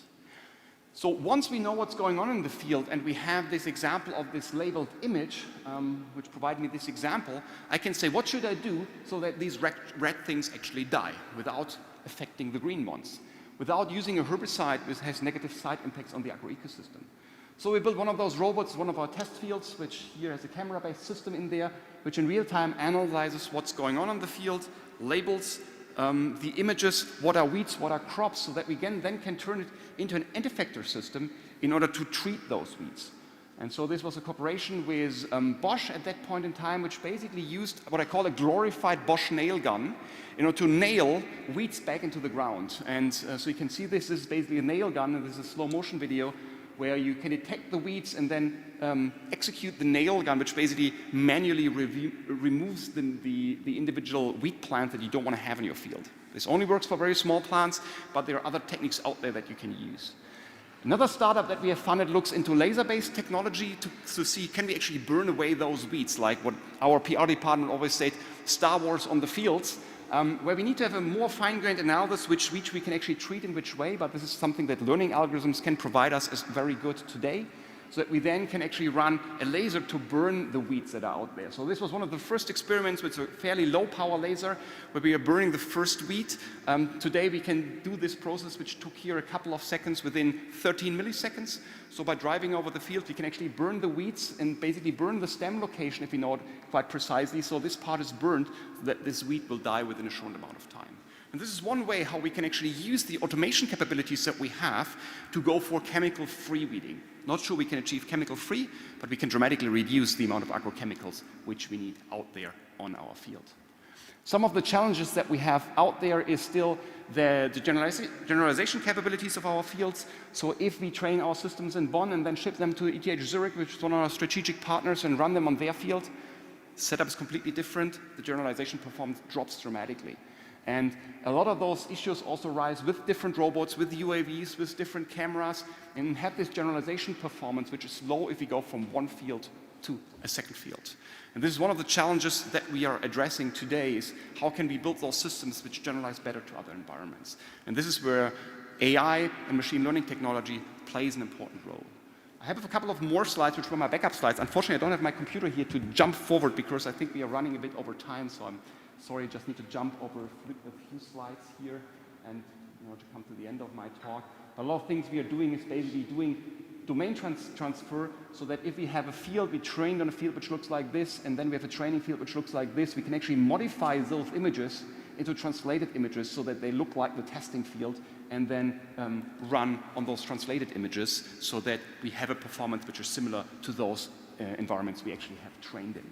So there are some of the activities which are out there, but still there are still a large number of challenges out there that we need to address and where we can make a contribution to agriculture. Okay. One of the things that we do right now, weeding and weed control, we can do really well. This is where we are close to bringing this to the market. More tricky is fertilization, because it's much harder to assess what's the health status of the plant. And crop protection is even harder, because here, as soon as we see things changes in the plant with our human eye, it's actually too late. So we often need to look into different spectral bands like hyperspectral sending or multispectral sending to get an idea on what the health status of that plant, and to run intervention actions early enough that we don't affect the yield that well.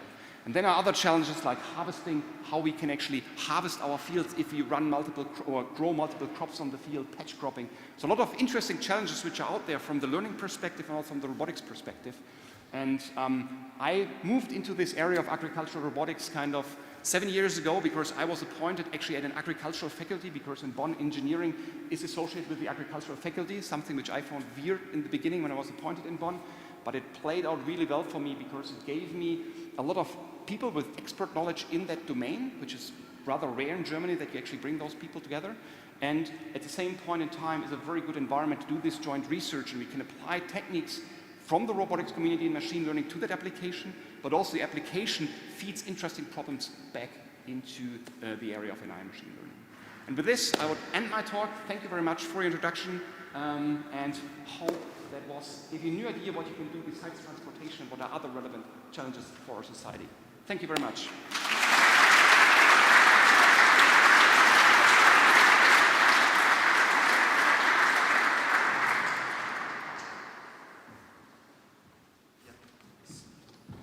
So, thank you very much, Cyril, for this very nice talk. We have time for a couple of quick questions.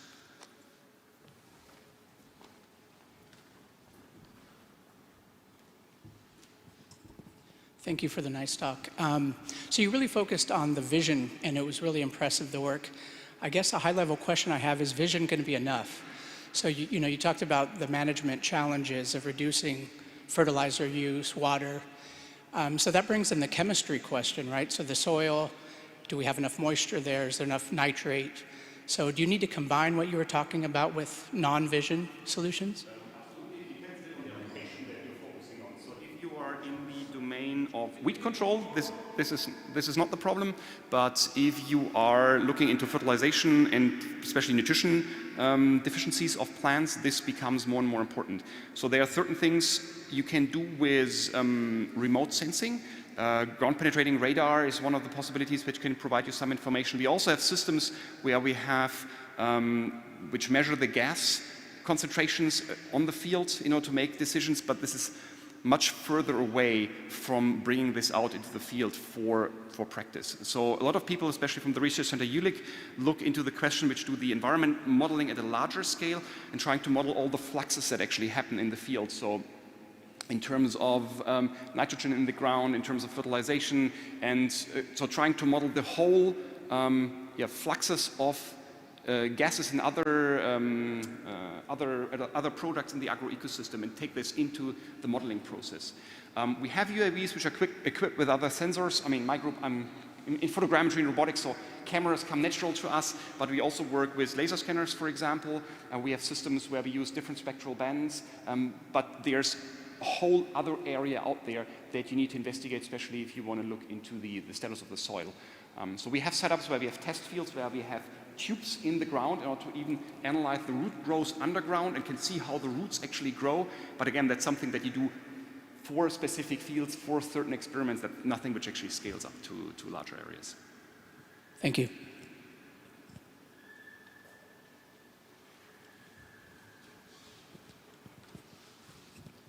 So you showed two types of robots. You had the flying robot and the wheeled robot. So I'm wondering, so when you have the wheeled robot, do you still need the flying robot, or what's the concept behind? Is it like you have a flying robot that monitors all the time, maybe, and then only you send the wheeled robot only when there's some action to do, or what would you say? Like, what is the robot modality that you envision? Okay, so the UAVs are really great for monitoring because you can cover large areas in really short amounts of time without any hassle, because you can actually fly them manually with a fairly easy piloting license in Germany, or you can even go for autonomous flight because they basically have a simple flight pattern that they fly. So they are great for that. And they have a big advantage that they don't generate any soil compaction. So actually farmers try to avoid to bring the tractor on the field because you're compressing the soil and there's a substantial negative impact on what can actually grow on the field.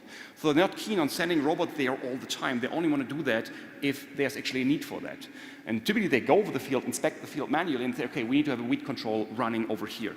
And that's the reason why we use UAVs for a lot of the monitoring tasks. We get data very, very easily, and then we can even do targeted interventions saying, okay, only one of the part of the field needs weed treatment, we just send the robot over there. So these are motivations why we may want to separate that. Also, for the actuation, the payload constraints that we have on the UAVs, at least that we are using, would provide serious challenges if we want to do spraying from these small-scale drones. But of course, we have seen interesting drones today which can probably carry much more and also do a targeted spraying from the air. So there's also something that you could do or run. But for us, it's basically we want to reduce soil compaction in one of an easy monitoring task. Therefore, we use the combinations of UAVs and ground vehicles. Okay, and you said it's easy to pilot these drones, but I guess to scale this up, you want this to be fully autonomous, no? I mean that those drones automatically fly over the field. So is that? Yeah, I mean even the drones that you buy today can do that. It's legally not allowed in Germany. So the autonomous flight always requires a safety pilot, which actually is in line of sight with the UAV. But basically, we are bringing the UAV there. We have a flight pattern because a field is super easy to cover. I mean, you basically have a standard flight pattern that photogrammetry uses since 100 years in order to build appropriate models of the environment. We just use this. We just basically monitor it for legal purposes. Thanks. And for the UAVs, basically use out-of-the-box drones you can buy, mainly DJI, because they are so easy to fly compared to others. We had self-built ones initially, but we basically changed to them or one other company because it makes it so easy and you can just buy them off the shelf. Thank you. Okay, so thank you very much again.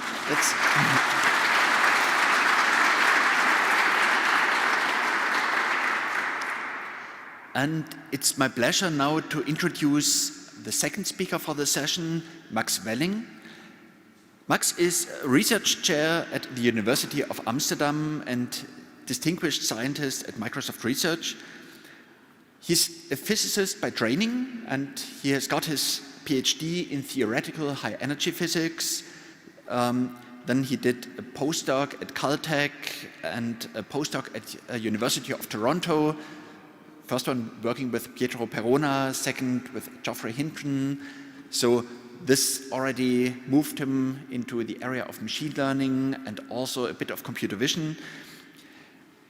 He has made important contributions in machine learning over all of those years. He has important work on variational Bayes, variational autoencoders, graph neural networks, and he's one of the key figures who has been driving the machine learning community over the last years, taking over program chair roles at NeurIPS. He has also been general chair of NeurIPS, program chair of ECCV, and a number of other conferences, so the list is too long here. He's also accumulated a number of very prestigious awards. So he has been recipient of the ECCV Kundering Prize in 2010 and the ICML Test of Time Award in 2021. So very impressive awards that not only honor a specific contribution that you would see in a conference, but a contribution that has stood the test of time over a long period. Currently, he is directing the Machine Learning Lab at University of Amsterdam, and he co-directs two deep learning labs, the Qualcomm UVA and the Bosch UVA Deep Learning Lab. So a lot of research is coming out of Amsterdam because of him. So welcome, Max, and I'm happy to hand over the microphone to you.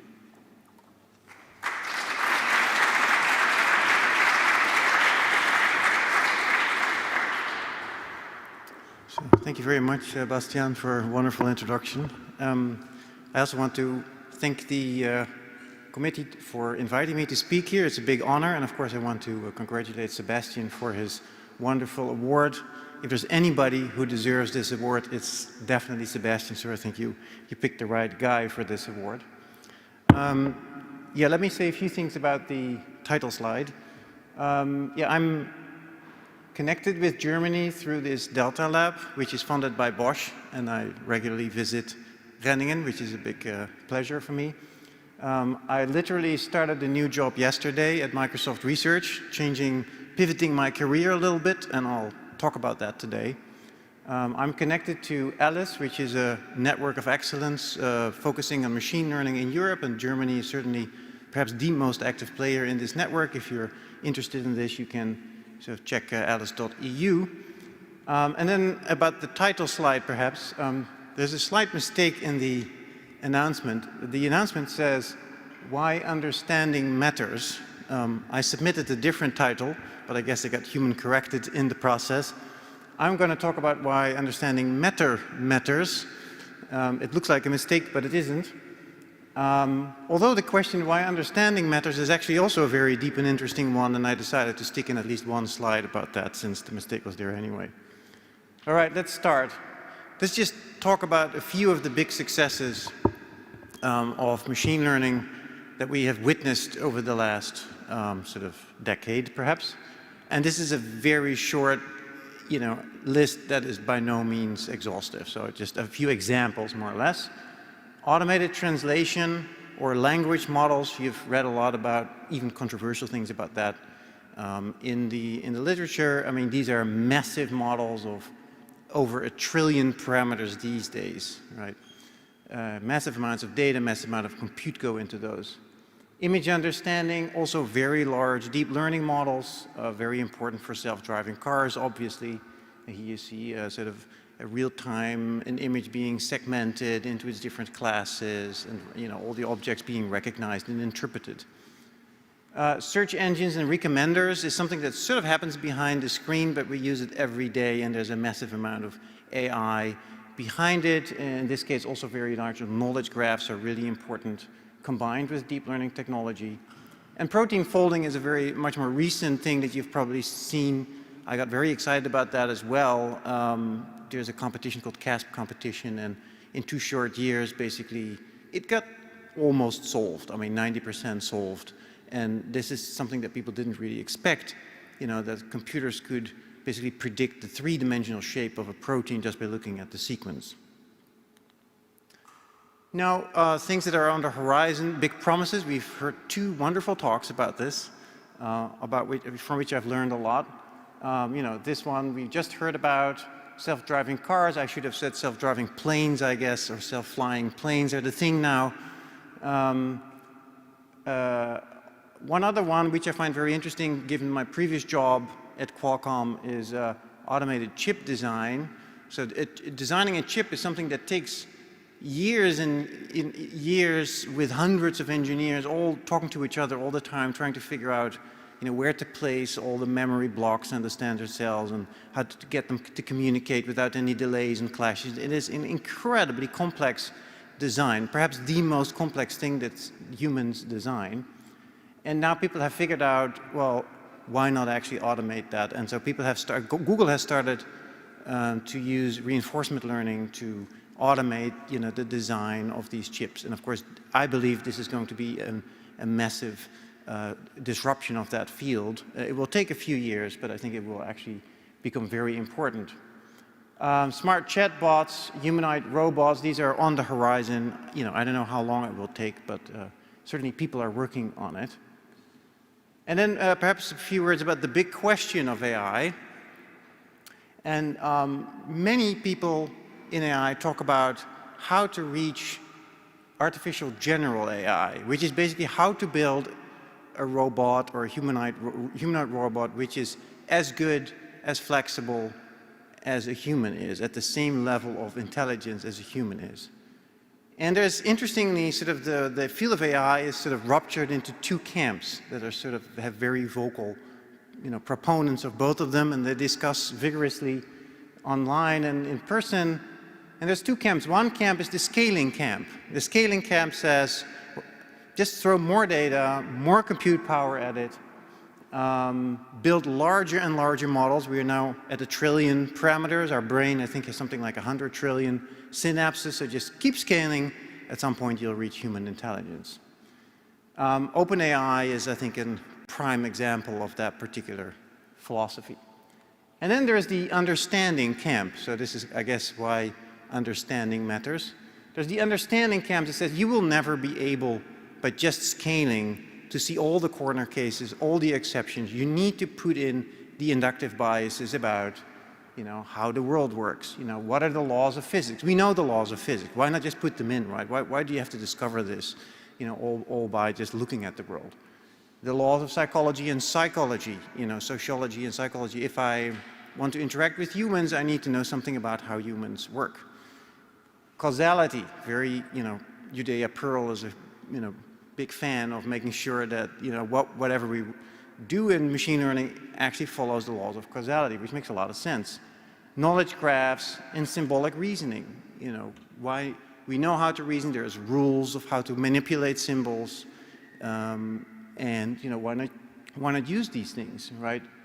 In general, I think there's a big group of these things has to do with how can you simulate the world. If you think about what we humans can do, I can now imagine what would happen if I would take this bottle and I would throw it into the crowd, right? I could imagine what would happen and how upset everybody would be, right? So I'm not going to do that. It's sort of a counterfactual world that will never play out, but I can nevertheless simulate in my brain. I think that's a very important sort of thing that we need to build in our intelligence. And of course, another big question that people ask is, if we build such a system, this AGI, will it be benign? Will it not sort of, will we not end up in some sort of Terminator scenario? And Stuart Russell, for instance, is studying what we need to do in order to make, very intelligent robots benign. The question I've been asking myself, is this the really interesting question to pursue? Right?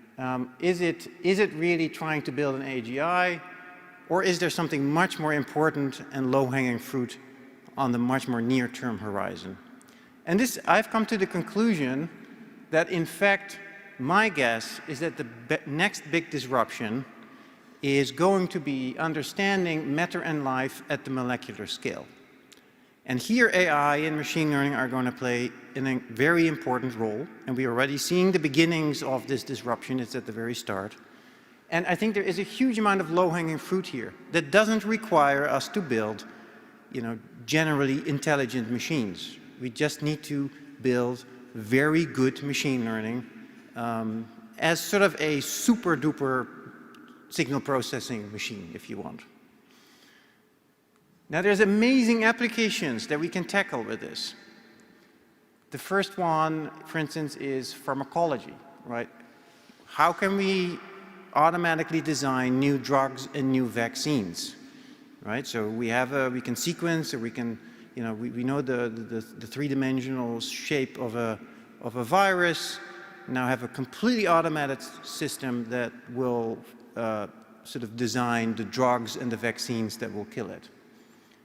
Better energy, better batteries, efficient hydrogen production, room temperature superconductors. These are all questions of, how does matter work at the molecular scale? Sustainability, biodegradable materials, let's say plastics. Food. It turns out that generating fertilizer is an extremely energy inefficient process, very old, and it produces a very significant amount of all the carbon dioxide in our air. And so, can we design better catalyzers to build these, or to generate these fertilizers?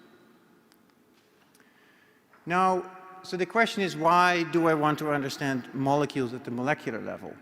Well, there's one kind of funny thing, which is that I've sort of realized now, everything is made of molecules, except for a few things, maybe light, gravity, a couple of other rather exotic forces that we really never think about if you're not a physicist, like strong interaction and stuff like that, weak interaction, but there's, I think, 4.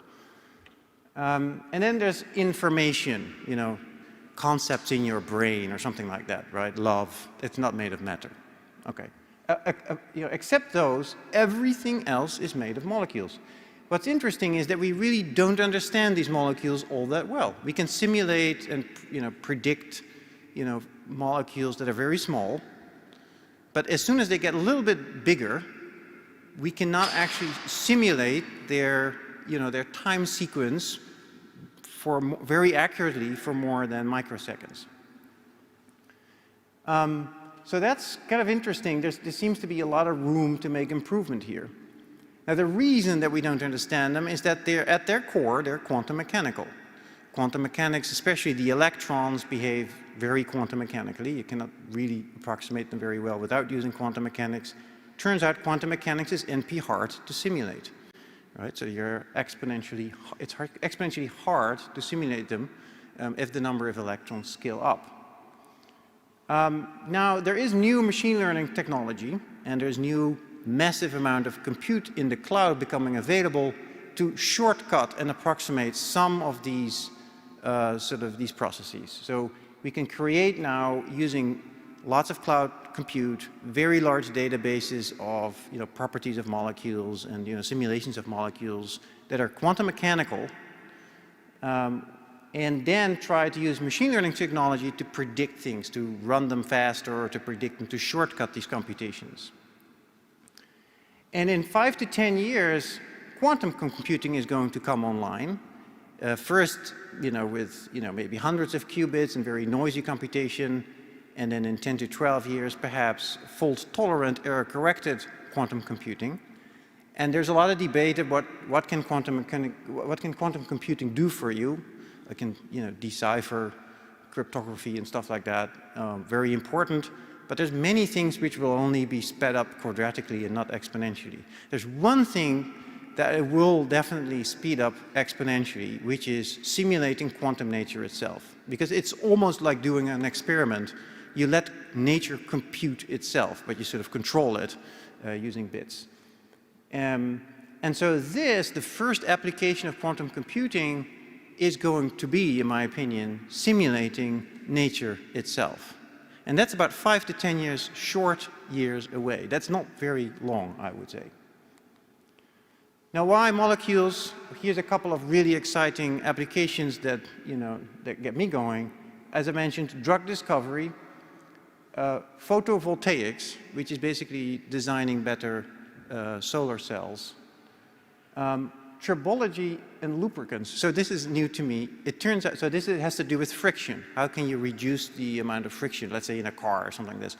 Turns out 23% of all the energy that's lost or used is due to friction, right? So it seems you can make a lot of progress here.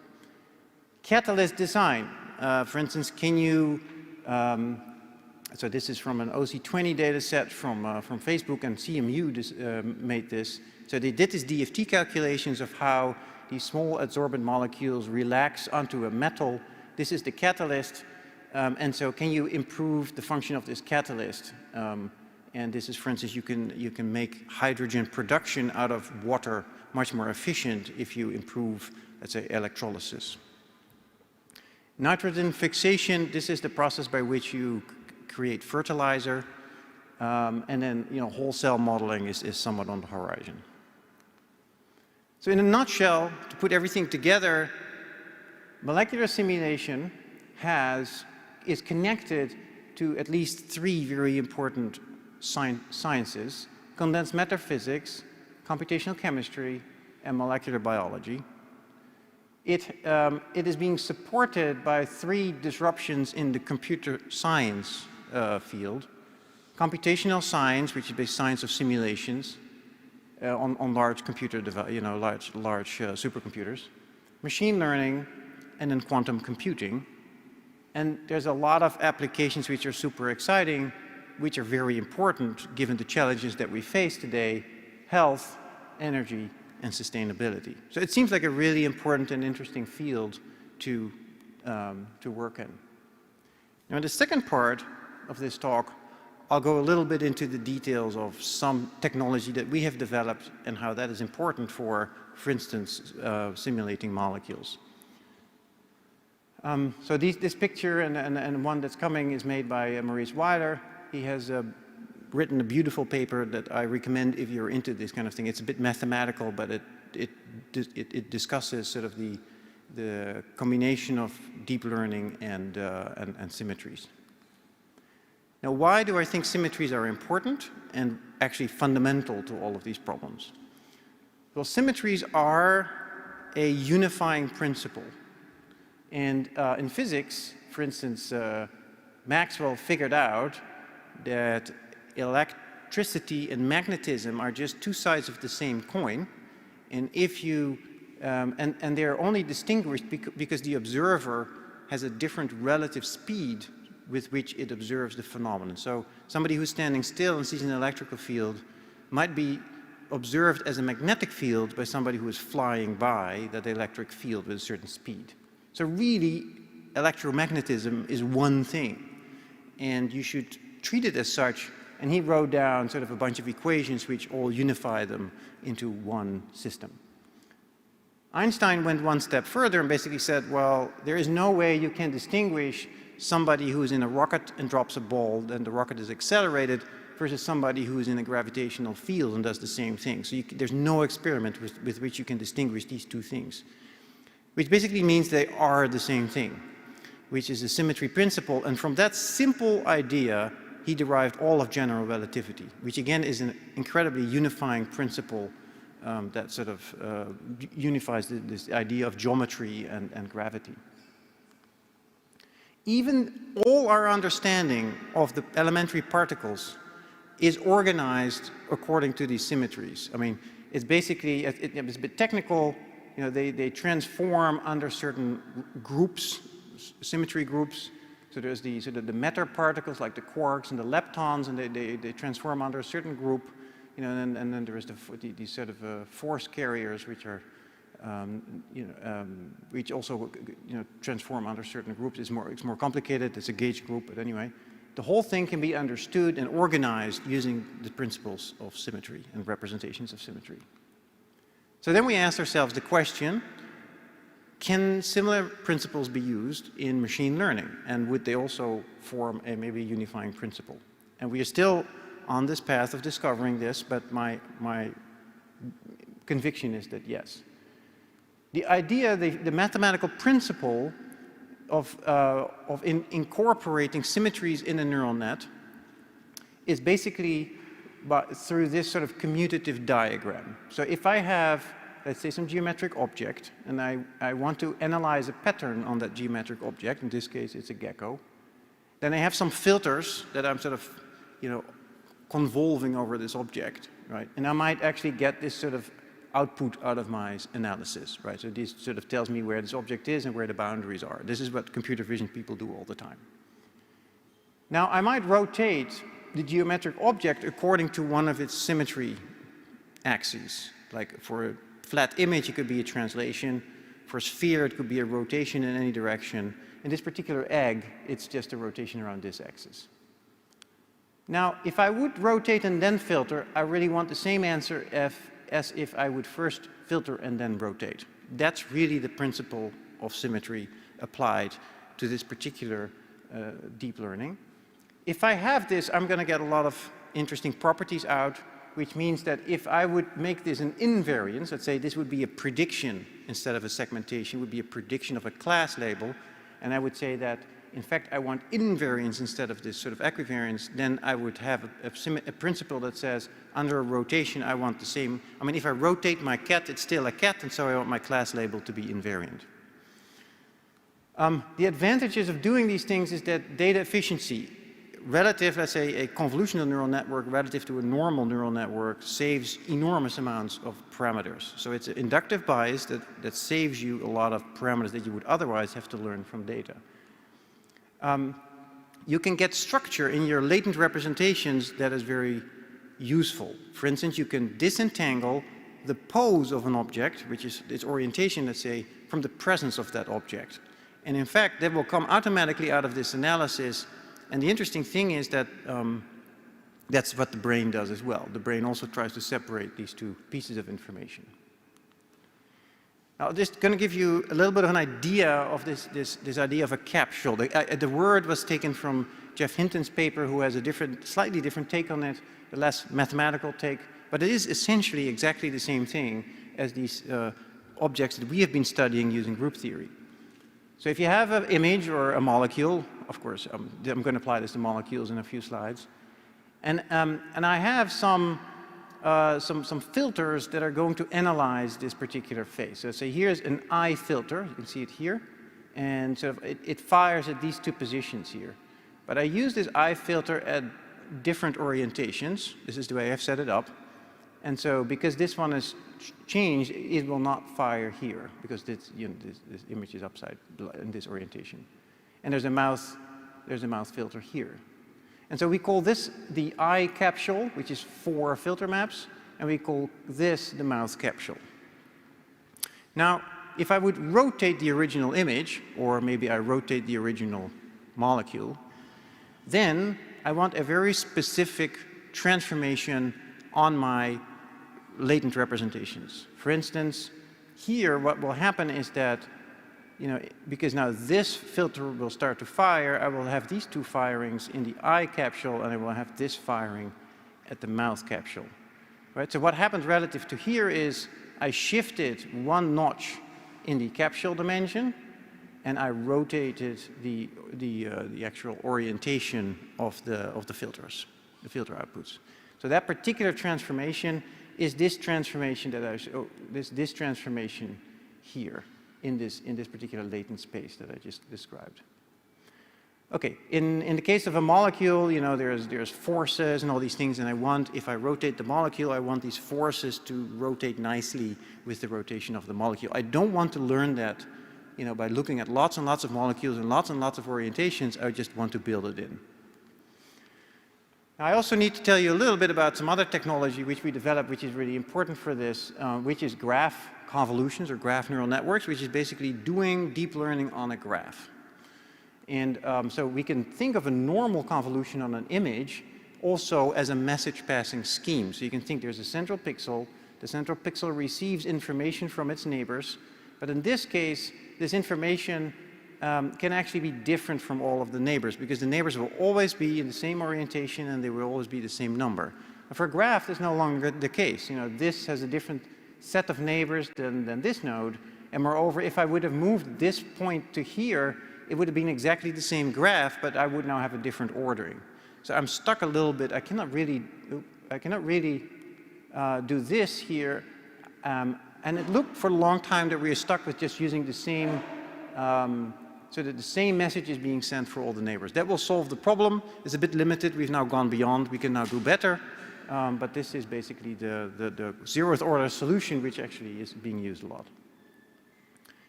So what we then did is said, well, if we want to apply this to molecules, we need to combine that with this idea of equivariance. Right? So basically the idea, I have a little molecule here, and I'm going to represent it like a graph. And now there's forces here. Let's say these red things are forces. There's also sort of invariant properties. If I would convolve or operate or send messages on this graph to sort of analyze, what's going on, I would get this particular one. And if I would rotate it, so that's sort of geometric operation, you can see it, right? So if I rotate, I go from here to here.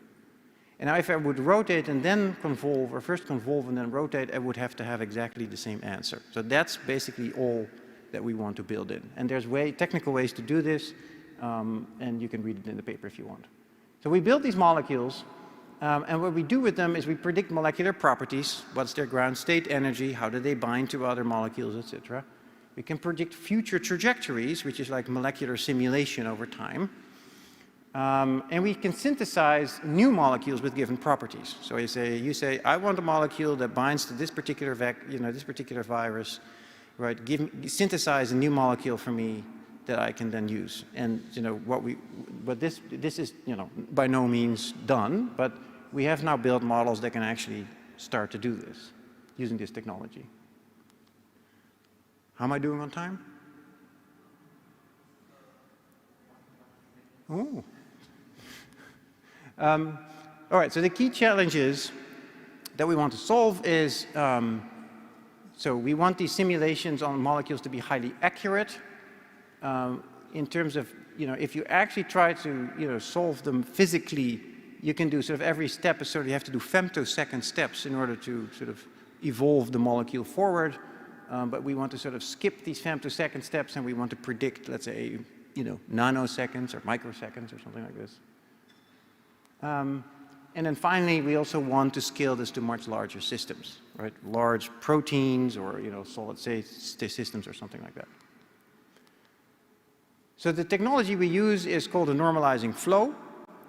In a normalizing flow, you have your input. This could be a molecule here. And there is sort of a neural network which brings you to an abstract latent space, where the distribution is very simple.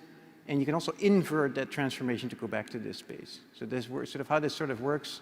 Here you can say, here's a very simple distribution like a Gaussian, and here are these different steps in order to generate then the distribution by which the molecules are being organized. And of course we apply this, here's a paper by Frank Noe, but we've done similar things. So, you apply this particular idea to generating molecules ab initio. So here's our paper. It may be a bit technical, but you can sort of look at the images if you like. So there is a process by which you just generate atoms sort of randomly in space, and then there is a ordinary differential equation, which is sort of a neural network that would sort of organize and move all of these particular. They can change their identity, but they can also move them so that in the end they will create a viable molecule with certain properties. And the idea is that the forces by which we move these things is given by this neural network. So this neural network, for every time step, it predicts, what are the forces in all of the atoms to move this a little step, and then you move it a little bit, and then you go through this process for computing all the forces using this neural net. And the whole thing is, of course, equivariant. So if I would rotate this thing, actually the next slide will show it. So here's the process by which it gets assembled over time. And now if we rotate it, that's exactly the same probability. So we could have predicted precisely a rotated version with exactly the same probability. So it has this nice symmetry properties built into this. Okay, so as I said 2 days ago, or actually yesterday, I started a new job. No, I think it's 2 days ago now. I started a new job at Microsoft Research, who has decided that they were going to build a new research lab in Amsterdam dedicated to molecular simulation. And in particular, we are going to focus on sustainability targets, such as energy, new catalysts, carbon capture, and things like this. So to conclude, I personally think climate change is going to be the most important topic over the next decade. In close pursuit are sustainability, like a clean environment, clean energy, saving our forests and wildlife, sustainable food production, and health, like new vaccines to fight pandemics or new drugs against resistant bacteria strains that are developing, immunotherapy to fight cancer. All of these are being driven by understanding of molecules and chemistry. So we need to curb these threads, and in order to do so, we will have to learn to search through the vast space of molecules. The space of molecules is so large, it's unimaginably larger than the number of particles in the universe. And you have to search through the space. Now, there's good news. It's very structured, so I think you can search it. But of course, this is a very computationally, demanding target. There's several technologies that align on this problem to make this a good problem to try to tackle now. The reason is machine learning and deep learning are developing to be very mature. There's a massive amount of cloud computing that's coming online. Quantum computing is around the corner, 5 to 10 years. And we are seeing the development of high throughput, completely automated testing facilities, where you can test millions or billions of these molecules all at the same time, also using computer vision technology to basically sift through the space of molecules. So I believe it can be done, but it does require a sort of man on the moon attitude. So we really have to think big in order to pull this off. But I think the stakes are huge because we really need to suck the carbon out of the air pretty soon. And I'm not a politician, I have a little stomach for it, but I do think we really need to get taxing carbon emissions very soon. And we need to tax for the future cost of removing it out of the air, plus all the cost of climate disasters that will come. If we do that, first of all, of course, it's fair because we don't want our future generations to pay that bill. We should pay the bill. I mean, we polluted it. But more importantly, I guess, it will make the process of carbon capture profitable. It will drive huge amount of innovation, and that's what we need right now to accelerate this process. Thank you very much.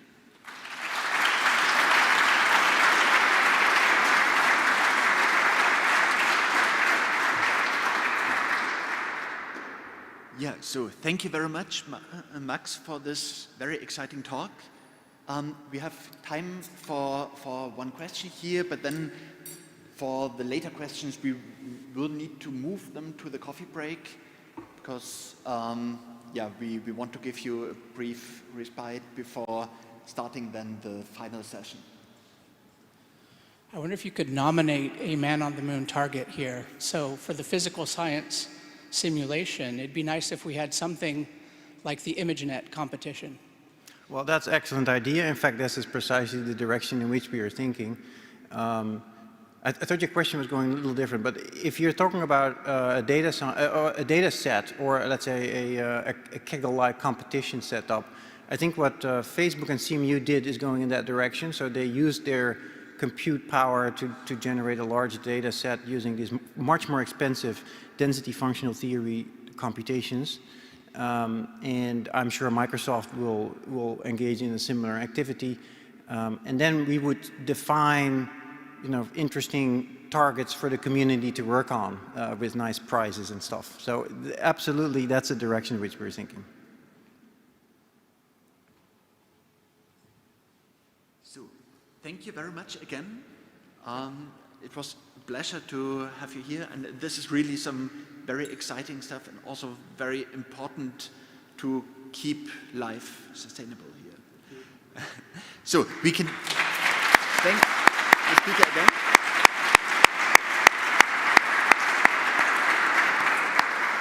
And with this, we conclude the second session.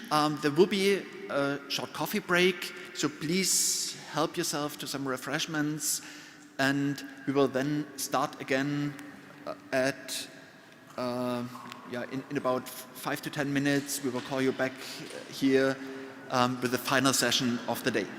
Thank you.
Okay, so let's come back to start the final talk session of the day.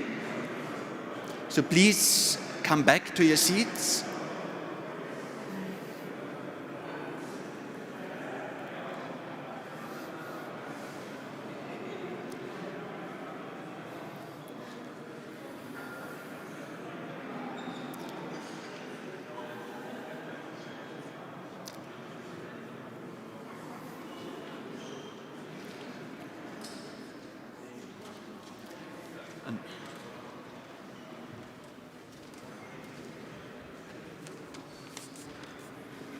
Yeah, so welcome back to the last session.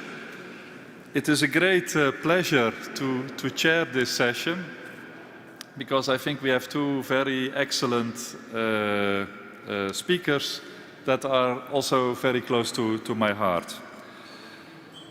So the first talk of this session will be given by Professor Barbara Hammer. She's Professor of Machine Learning at Bielefeld University. And she's well known for her work on hybrid systems, self-organizing maps, clustering, concept drift, recurrent networks, and explainable AI. She focuses on applications in many areas, including bioinformatics, industry, and cognitive science. And I'm trying actually her to work more on operational processes, but this will be more in the future. She won many awards, and I'm not going to list them all, but she won, for example, at the end of last year, she won an ERC Synergy grant, which is about to start.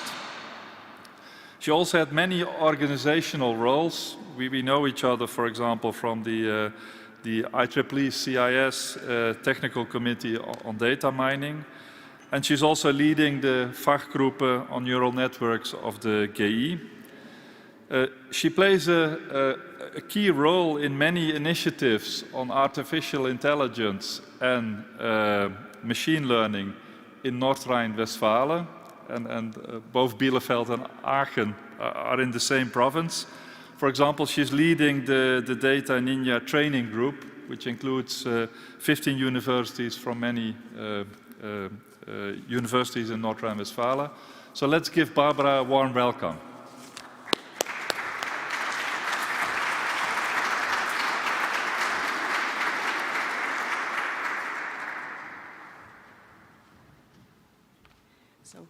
Thank you very much for this warm welcome. So I'm excited to have the opportunity to be here in beautiful Aachen. And I would like to talk about non-stationary environments. And the talk will be a little bit different because I'm a mathematician by training. And mathematicians start with sub-problems, very specific settings, which are just a tiny piece of the big picture we have just seen here for how to save the world and how to get food for everyone. So I will look at a very small machine learning problem and then at what is not yet solved, even regarding mathematical definitions.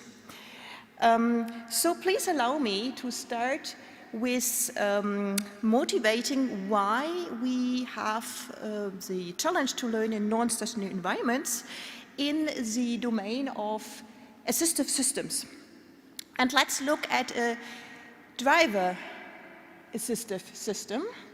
So a typical situation like 10 years ago when I was driving a car, it could have happened that my partner was telling me, "Oh, you want to turn right? Please beware, there's a bike."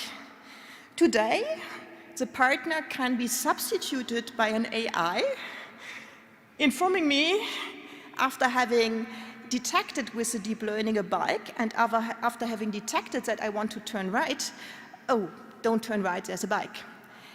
And you see one tiny difference. So whereas my partner had to ask me what I want to do, the machine learning method has as a sub-problem the objective or the problem to detect what I'm going to do based on my behavior, which is a machine learning problem which is usually called maneuver prediction, which is a classification problem, which is a problem if I'm in a car based on signals such as acceleration, where I'm positioned in the car, predict whether at the next crossing I want to go straight, right, or left, or stop.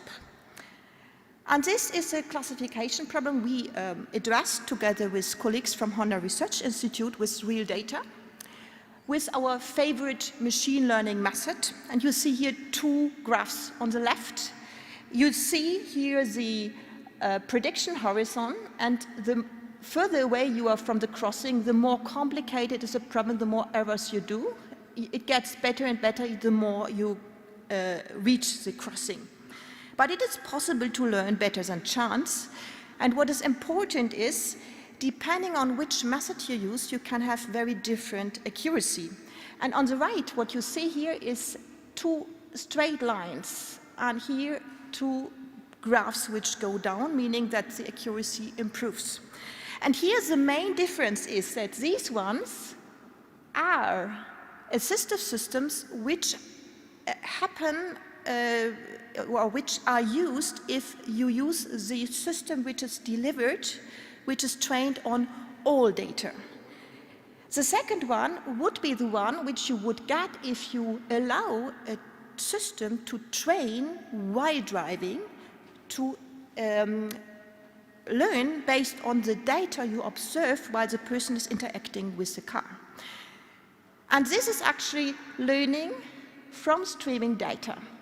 So it might be beneficial to enable machine learning methods which are around, for example in assistive systems or in IoT or in any environment where you have data arriving, the system to learn continuously with the data which is arriving. And in particular, if you want to individualize a model, this is almost necessary because you don't know the person and how the person will use the system.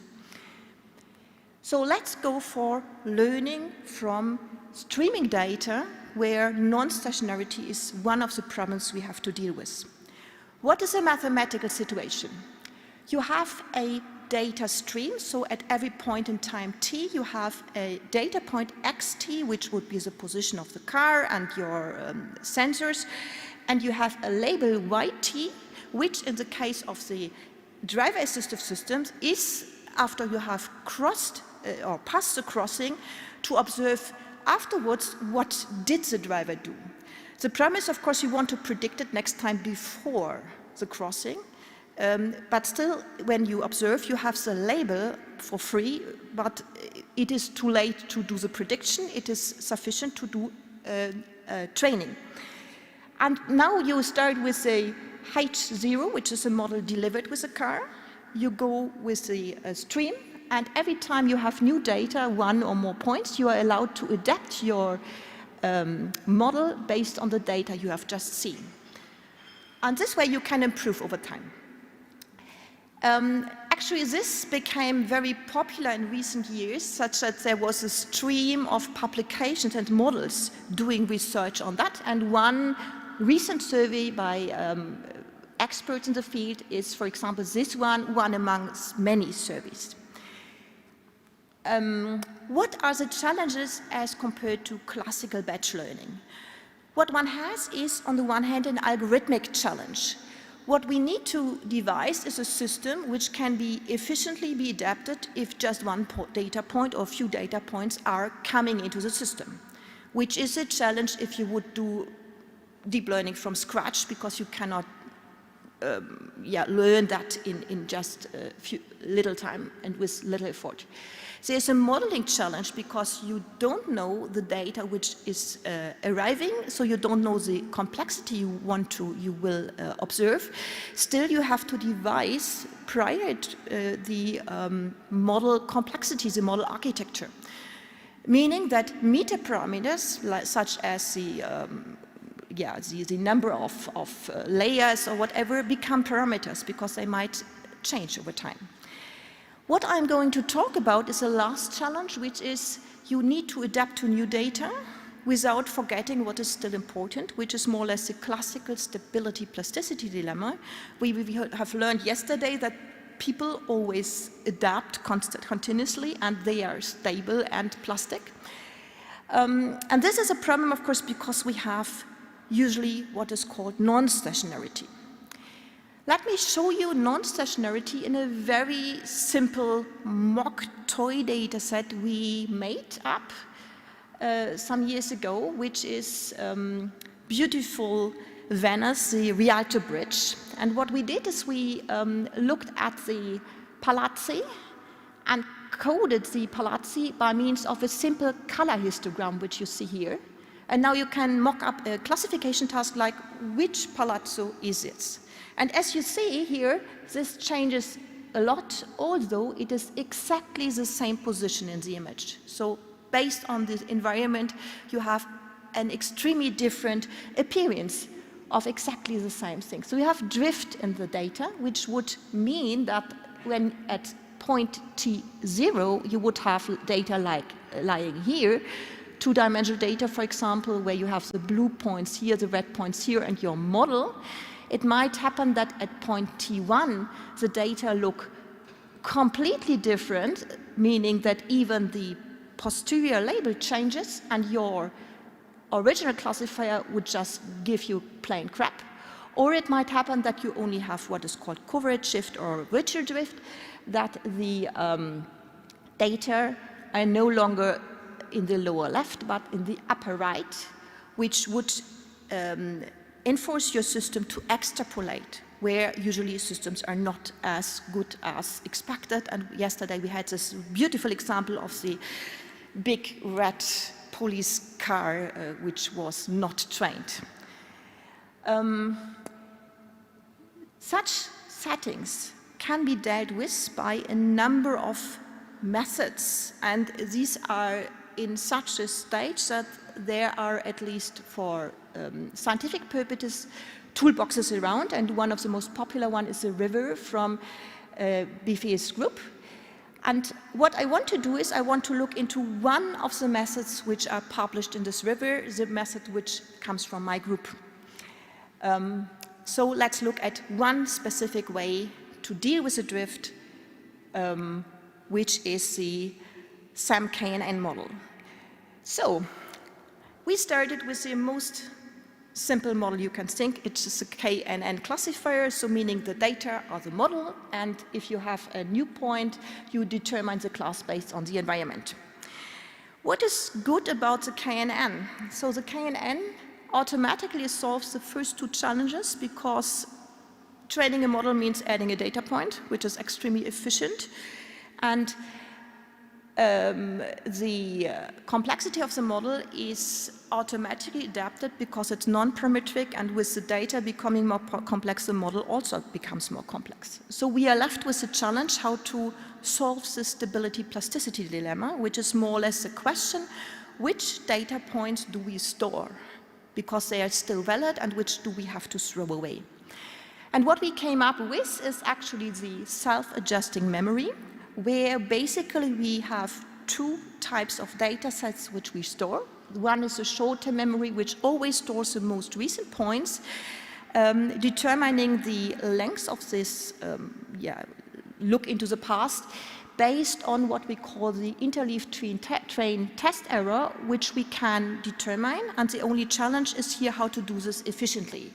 And I'm not going to talk about that, how to do it efficiently. The mathematical formalization is just clear.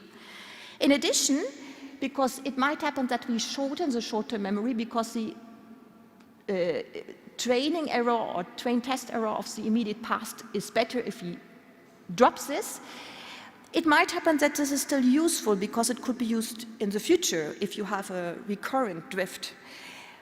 We store this in what we call the long-term memory, which is a limited memory where everything which is thrown away here comes in, if it is consistent. And consistency can be tested because we have a geometric model by looking at k-nearest neighborhood and having more or less the same region here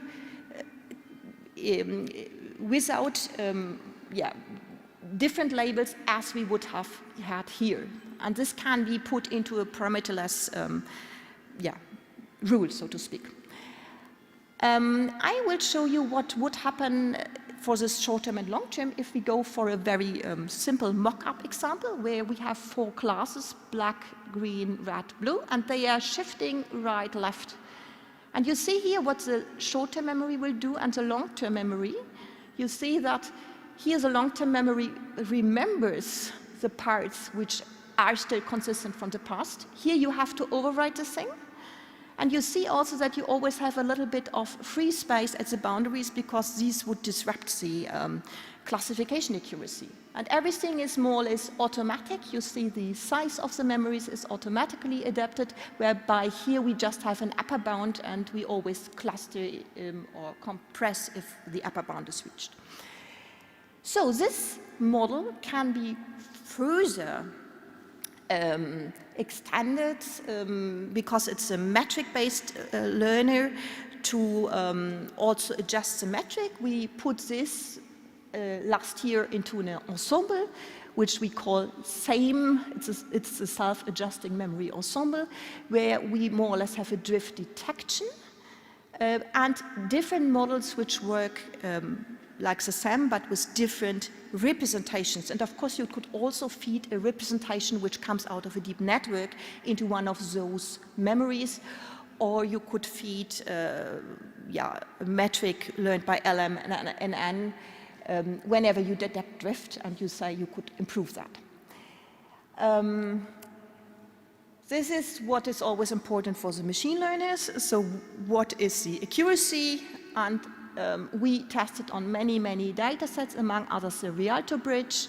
The outdoor is also a data set from robotics and several ones. These are theoretical data sets where we know the type of drift and we know exactly what would be an optimum classifier.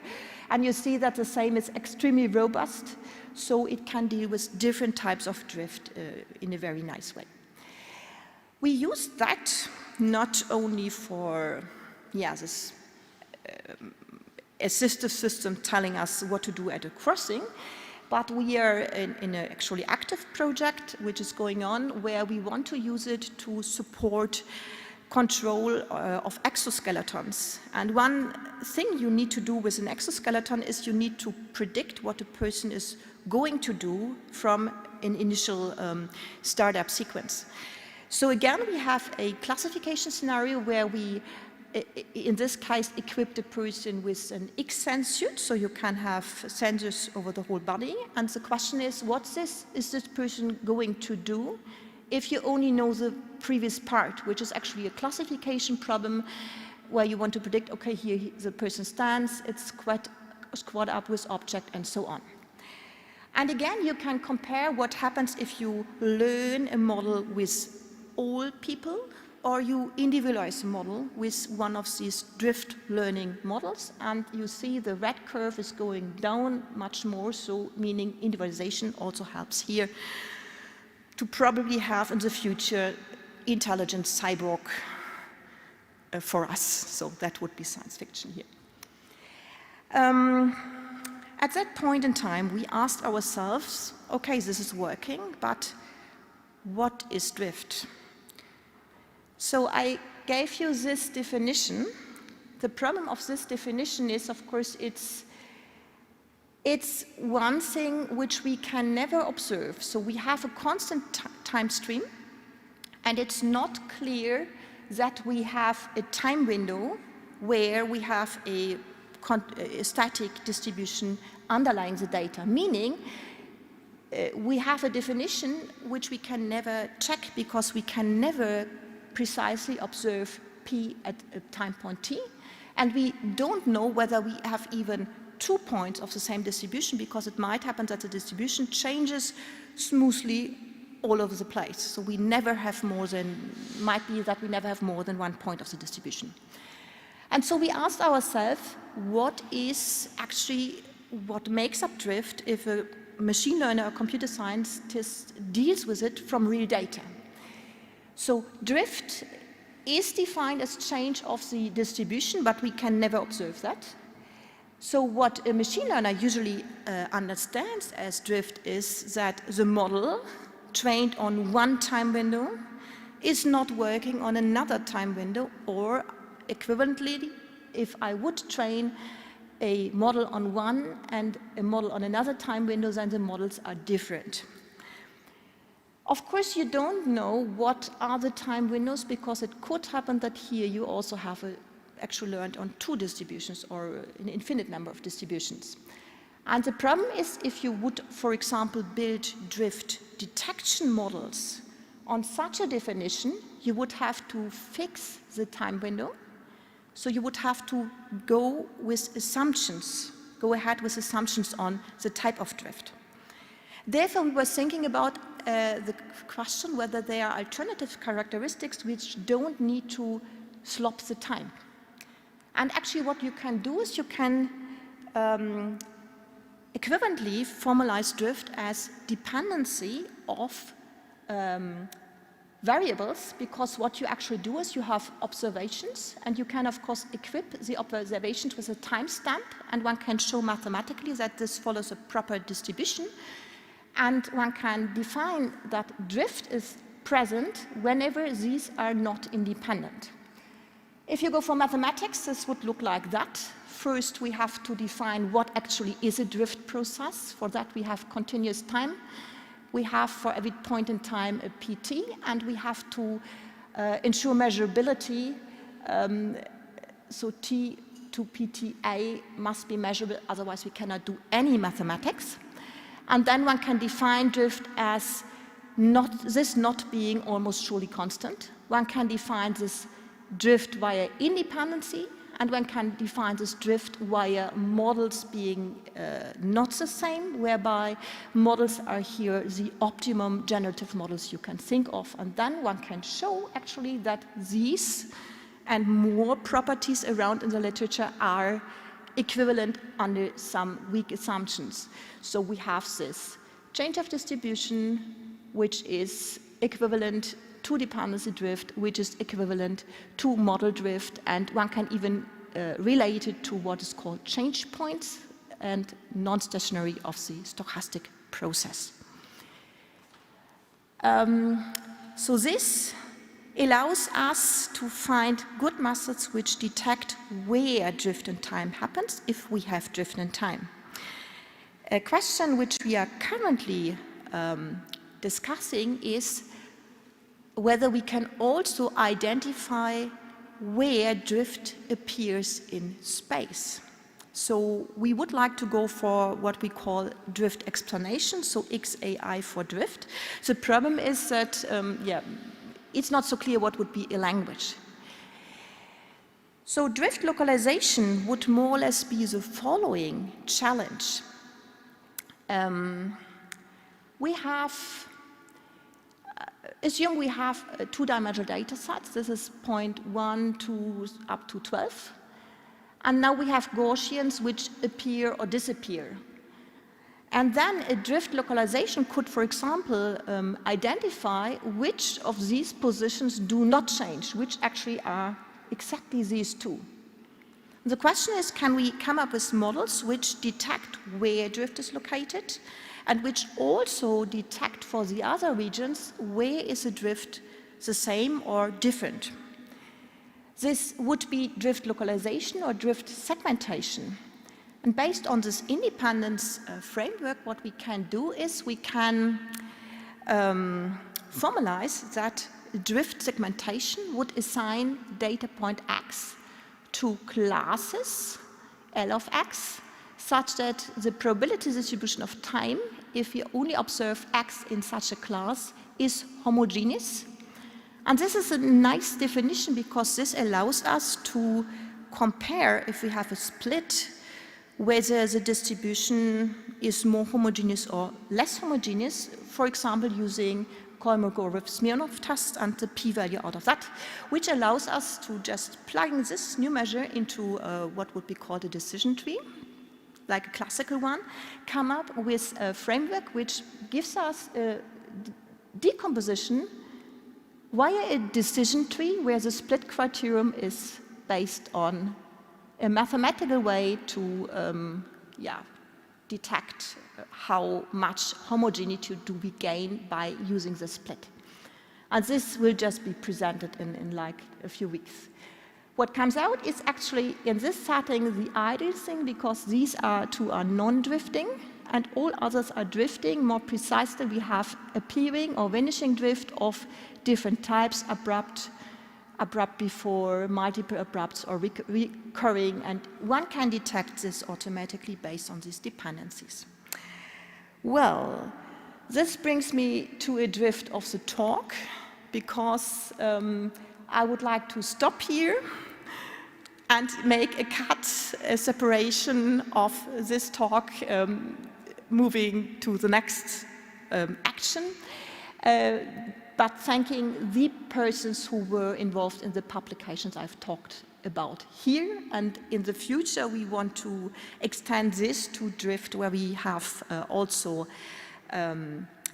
prior knowledge. So like we just heard about that you could have differential equations beyond that. So at the moment, drift is completely agnostic and we don't model it. We just distinguish where is different drift. And what we would like to do is, in the future, we would like to combine it on the one hand in the ERC in particular with dynamic equations coming from water distribution systems, and together with Will, I hope to put process mining under this process, so to have informed matter beyond that. Thank you very much for the attention.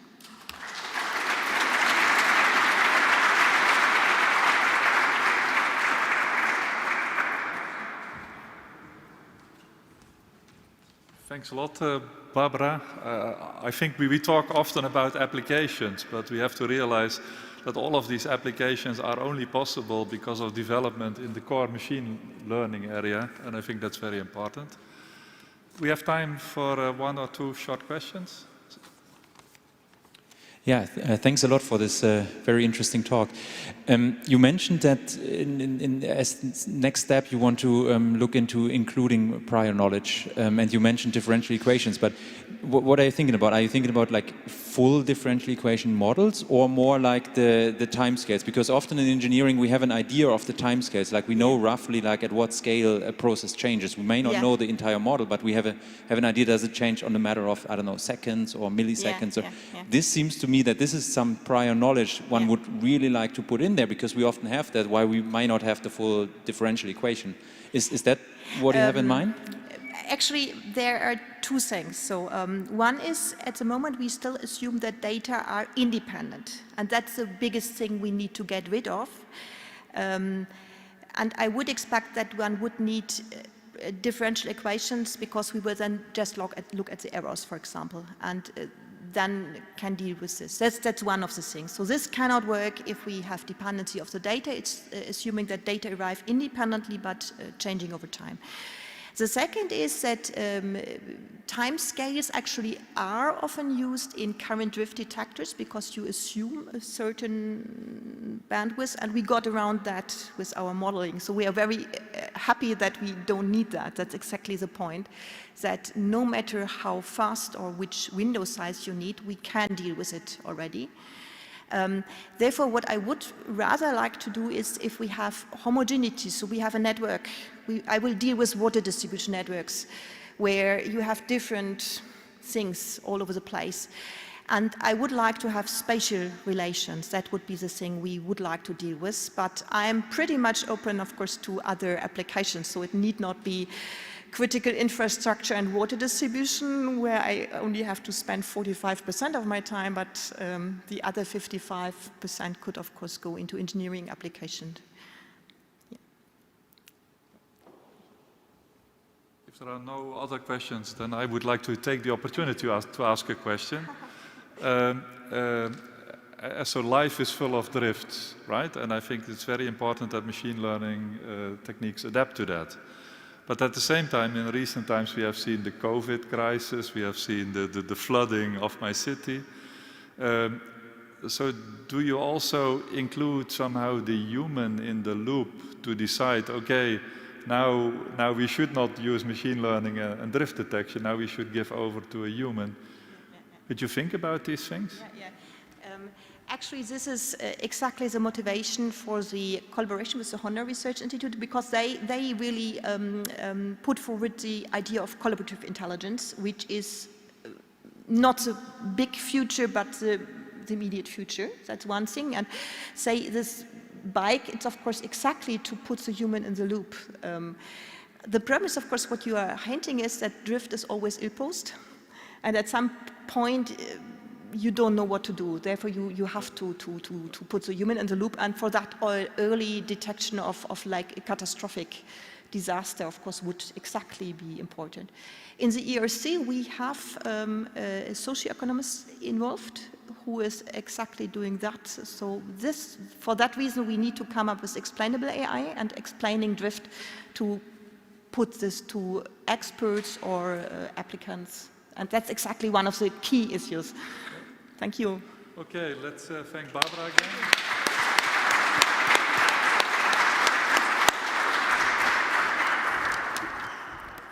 So, unfortunately, we are now moving to the last talk, let's say, of this symposium. And it's a great pleasure to introduce Holger Hoos. So he's partly German, he's partly Canadian, and since a couple of years he's also partly Dutch. So he's a professor of machine learning at Leiden University since 2017, but he was for 20 years at the University of British Columbia in Canada. Before that, he did his PhD in Darmstadt. He's very well known for his work in AI, machine learning, many boring things, but also in computer music. More seriously, is one of the key persons in automated machine learning, programming by optimization, stochastic local search, and in general, combining machine learning techniques with optimization. He won various awards. He is a triple AI fellow. He was elected as an ACM fellow at the beginning of the year. And he also, next to his research, he has a very important organizational role. He's one of the leaders of the CLAIRE network. And the CLAIRE network is huge. It is uniting over 3,000 AI researchers all around Europe, 400 organizations. And I think these initiatives are very important to make sure that Europe is one of the leading continents in this space. I propose that we welcome.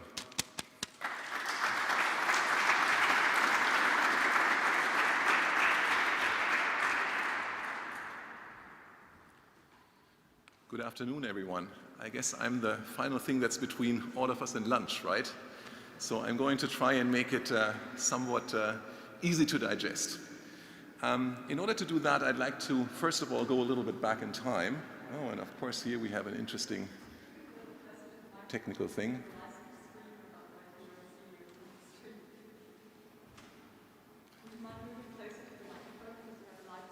Absolutely, I will be happy to do that, but I think we might have another little technical issue. We tried the range of this presenter before, but it didn't work. There we go. So let's go back a little bit in time to the STEAM age, actually. We're very excited looking forward and actually listening to Sebasstian. You know, I really wish I could walk out of there after this talk and step into one of these flying machines and, you know, be in the air, something I quite enjoy. But let's go back when really basically everything happened on the ground. People hadn't even figured out how to fly, right? In the STEAM age. Charles Babbage here, he had a vision.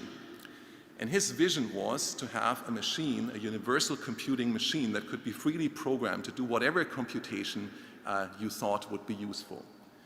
And he also knew what achieving this vision would mean. Namely, as soon as an analytical engine is what he called the universal computer that would exist, it would necessarily guide and change the course, the future of science. So back then, he already knew what computers would be able to do, and of course, they have delivered on that and even more. And I want to point out, he wrote this in '64 when the concept was very mature, had been around for a while. And during that year, I think here in Aachen, the preparations for laying the foundation stone for RWTH was actually laid. So this is about the same time. Okay, so what is the notion of computation that got Babbage so excited? What was it that he thought would change the world? Well, it was a notion of clear and precise instructions that get flawlessly executed, right? It wasn't actually so much about speed. And it's interesting to note that computers back then actually existed. They just weren't machines. They were people. They were people that were very carefully trained and very disciplined in performing calculations manually, but flawlessly according to pre-specified instructions. Okay, and so of course this is the notion of an algorithm, right? An algorithm is sort of a very precise cooking recipe for data, you could say, right? And that turned out to be really something immensely powerful because these algorithms, regardless of whether they're actually executed by, humans, by relay-based hardware, by silicon-based hardware, by quantum computers, they would have predictable results, at least, predictable within some mathematical framework and behavior. And that was important. And it was important because humans precisely didn't have these properties, or at least had to struggle greatly to achieve them. Also, very early on, you may know about the work of Ada Lovelace, the first female computing pioneer, a contemporary of Babbage. She saw even more potential in this, but she also realized that one of the really cool things you could do is get performance guarantees, right? Once you've written down an algorithm, you could analyze it mathematically and you could predict not just what it would produce, but also how long it would take to produce that result. And that, of course, would be very useful. And then finally, this would enable trusted, effective solutions to complex problems, right? And of course, this is something that people back then wanted as much as we do now. So everybody has seen variations of this chart. I'm showing it here for two reasons. The first is, from this vision of universal computation to nowadays where it's all around us, it's basically shaping our lives, all aspects of them. A lot had to happen, and what had to happen was primarily to make the whole thing very fast and to scale it, right? And that unfolded actually, this graph here is a little different from the ones that you might be used to in that it goes all the way back to the analytical engine. It shows computation speed here in terms of operations per second, and here just a time scale. And you can see basically starting from here, which is about the Second World War, and actually sort of the time that the first universal computer was actually built. And Babbage had the vision, but unfortunately he didn't get the money to realize the vision. But Konrad Zuse in the 1940s managed to build the first universally programmable machine. And from there on, we have this exponential, because this is a log scale here, this exponential increase in computing power. In reality, if you look very closely, this is not Moore's law. Moore's law is a little different, but this is what's widely known as Moore's law, and it's what we want to talk about here.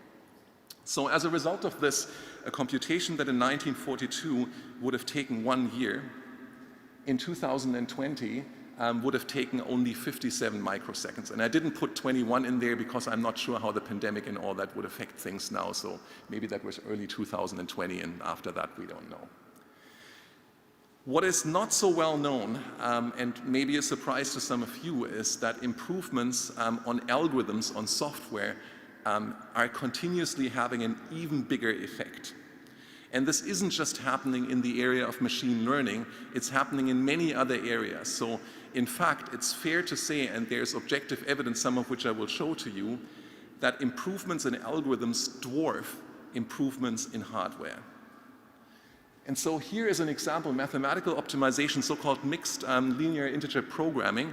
And I will explain to you later what that is, so don't worry about it for now. Just keep in mind it is a mathematical optimization framework that actually is quite widely used in industry as well. So it's something that people care about. And there people actually have very carefully mapped the speed of solvers on the same hardware. Now that you can't do going back to the 1940s because that hardware is kind of difficult to obtain and operate.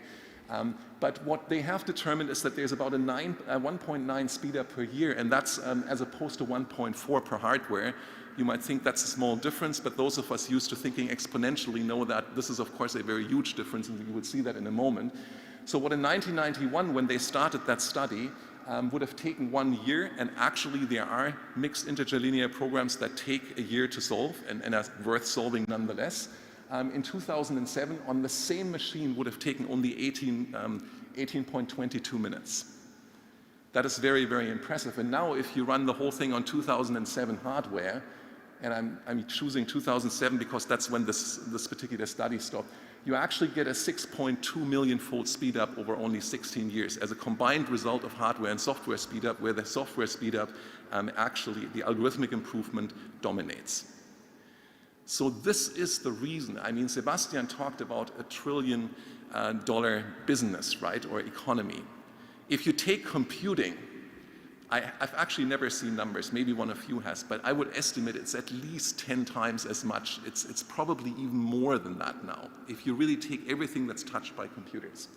And the reason for it is this, right? It's this enormous progress that we've seen. So now we live in a world that is run by computing, right? This actually is pre the deep learning revolution. In 2011, and even there already, there was this notion that, you know, computers control the world. And if you read this BBC article, quite nicely done, says maths that computers used to do to decide stuff is infiltrating every aspect of our lives. And then it gives a lot of examples: financial markets, social interactions, but also things like cultural preferences, artistic production, and the list goes on. And of course we know this, right? It has been like this for at least 10 years. But the bottleneck in all of this for a long time has been the human ability to program the machine. I've showed you impressive evidence for the amount of progress human ingenuity was able to make in software and hardware, right? But very much like in hardware, there are certain boundaries that are extremely hard and ultimately physically, according to our current conviction, impossible to overcome. Once we go quantum computing, it's not clear that there's something else we can do beyond that. There are also very serious limitations of what humans can do in terms of programming, and that was said in a few talks before, right? Things that one would never be able to program by hand. And so this is where the machine learning revolution truly comes in. And I think Sebasstian said this very nicely. I would fully agree with that. You know, the core of the machine learning revolution has nothing to do with neural networks or pattern recognition or anything like that, right? These are all impressive things and incredibly useful. But at the core of why this is a revolution is the idea that you go from manually constructed algorithms to automatic adaptation to a given set of data or circumstances. That is the nature of it, right? You basically give computers the ability to program themselves, so to speak. And so this is the automation of programming, and if you look at the impact of programming on the world, it's easy to see how the automation of programming would have a huge impact as well, particularly once you realize that, of course, you can program things automatically that manually would be just completely impossible. Okay, so there are challenges, right, for machine learning. It's not like we're done. And I think especially in the last talk from Barbara, we heard some challenges nicely addressed, and I think there are plenty more.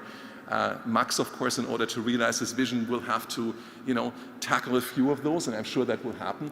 But I just made a list here of a few of them that are good to be aware of. So in many areas, there's still a lack of high-quality data. And there are areas where this will change, right, because we change the world to give us more data.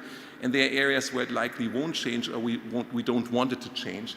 For instance, because of, you know, privacy concerns, because of inequality concerns, bias, and so on and so forth, right? It's really difficult. And if, for instance, you look at the latest attempts of the European Commission to regulate this, you will find some legal language about the accuracy of training sets, and you will find wording that says, for example, you know, training sets have to be unbiased and 100% accurate.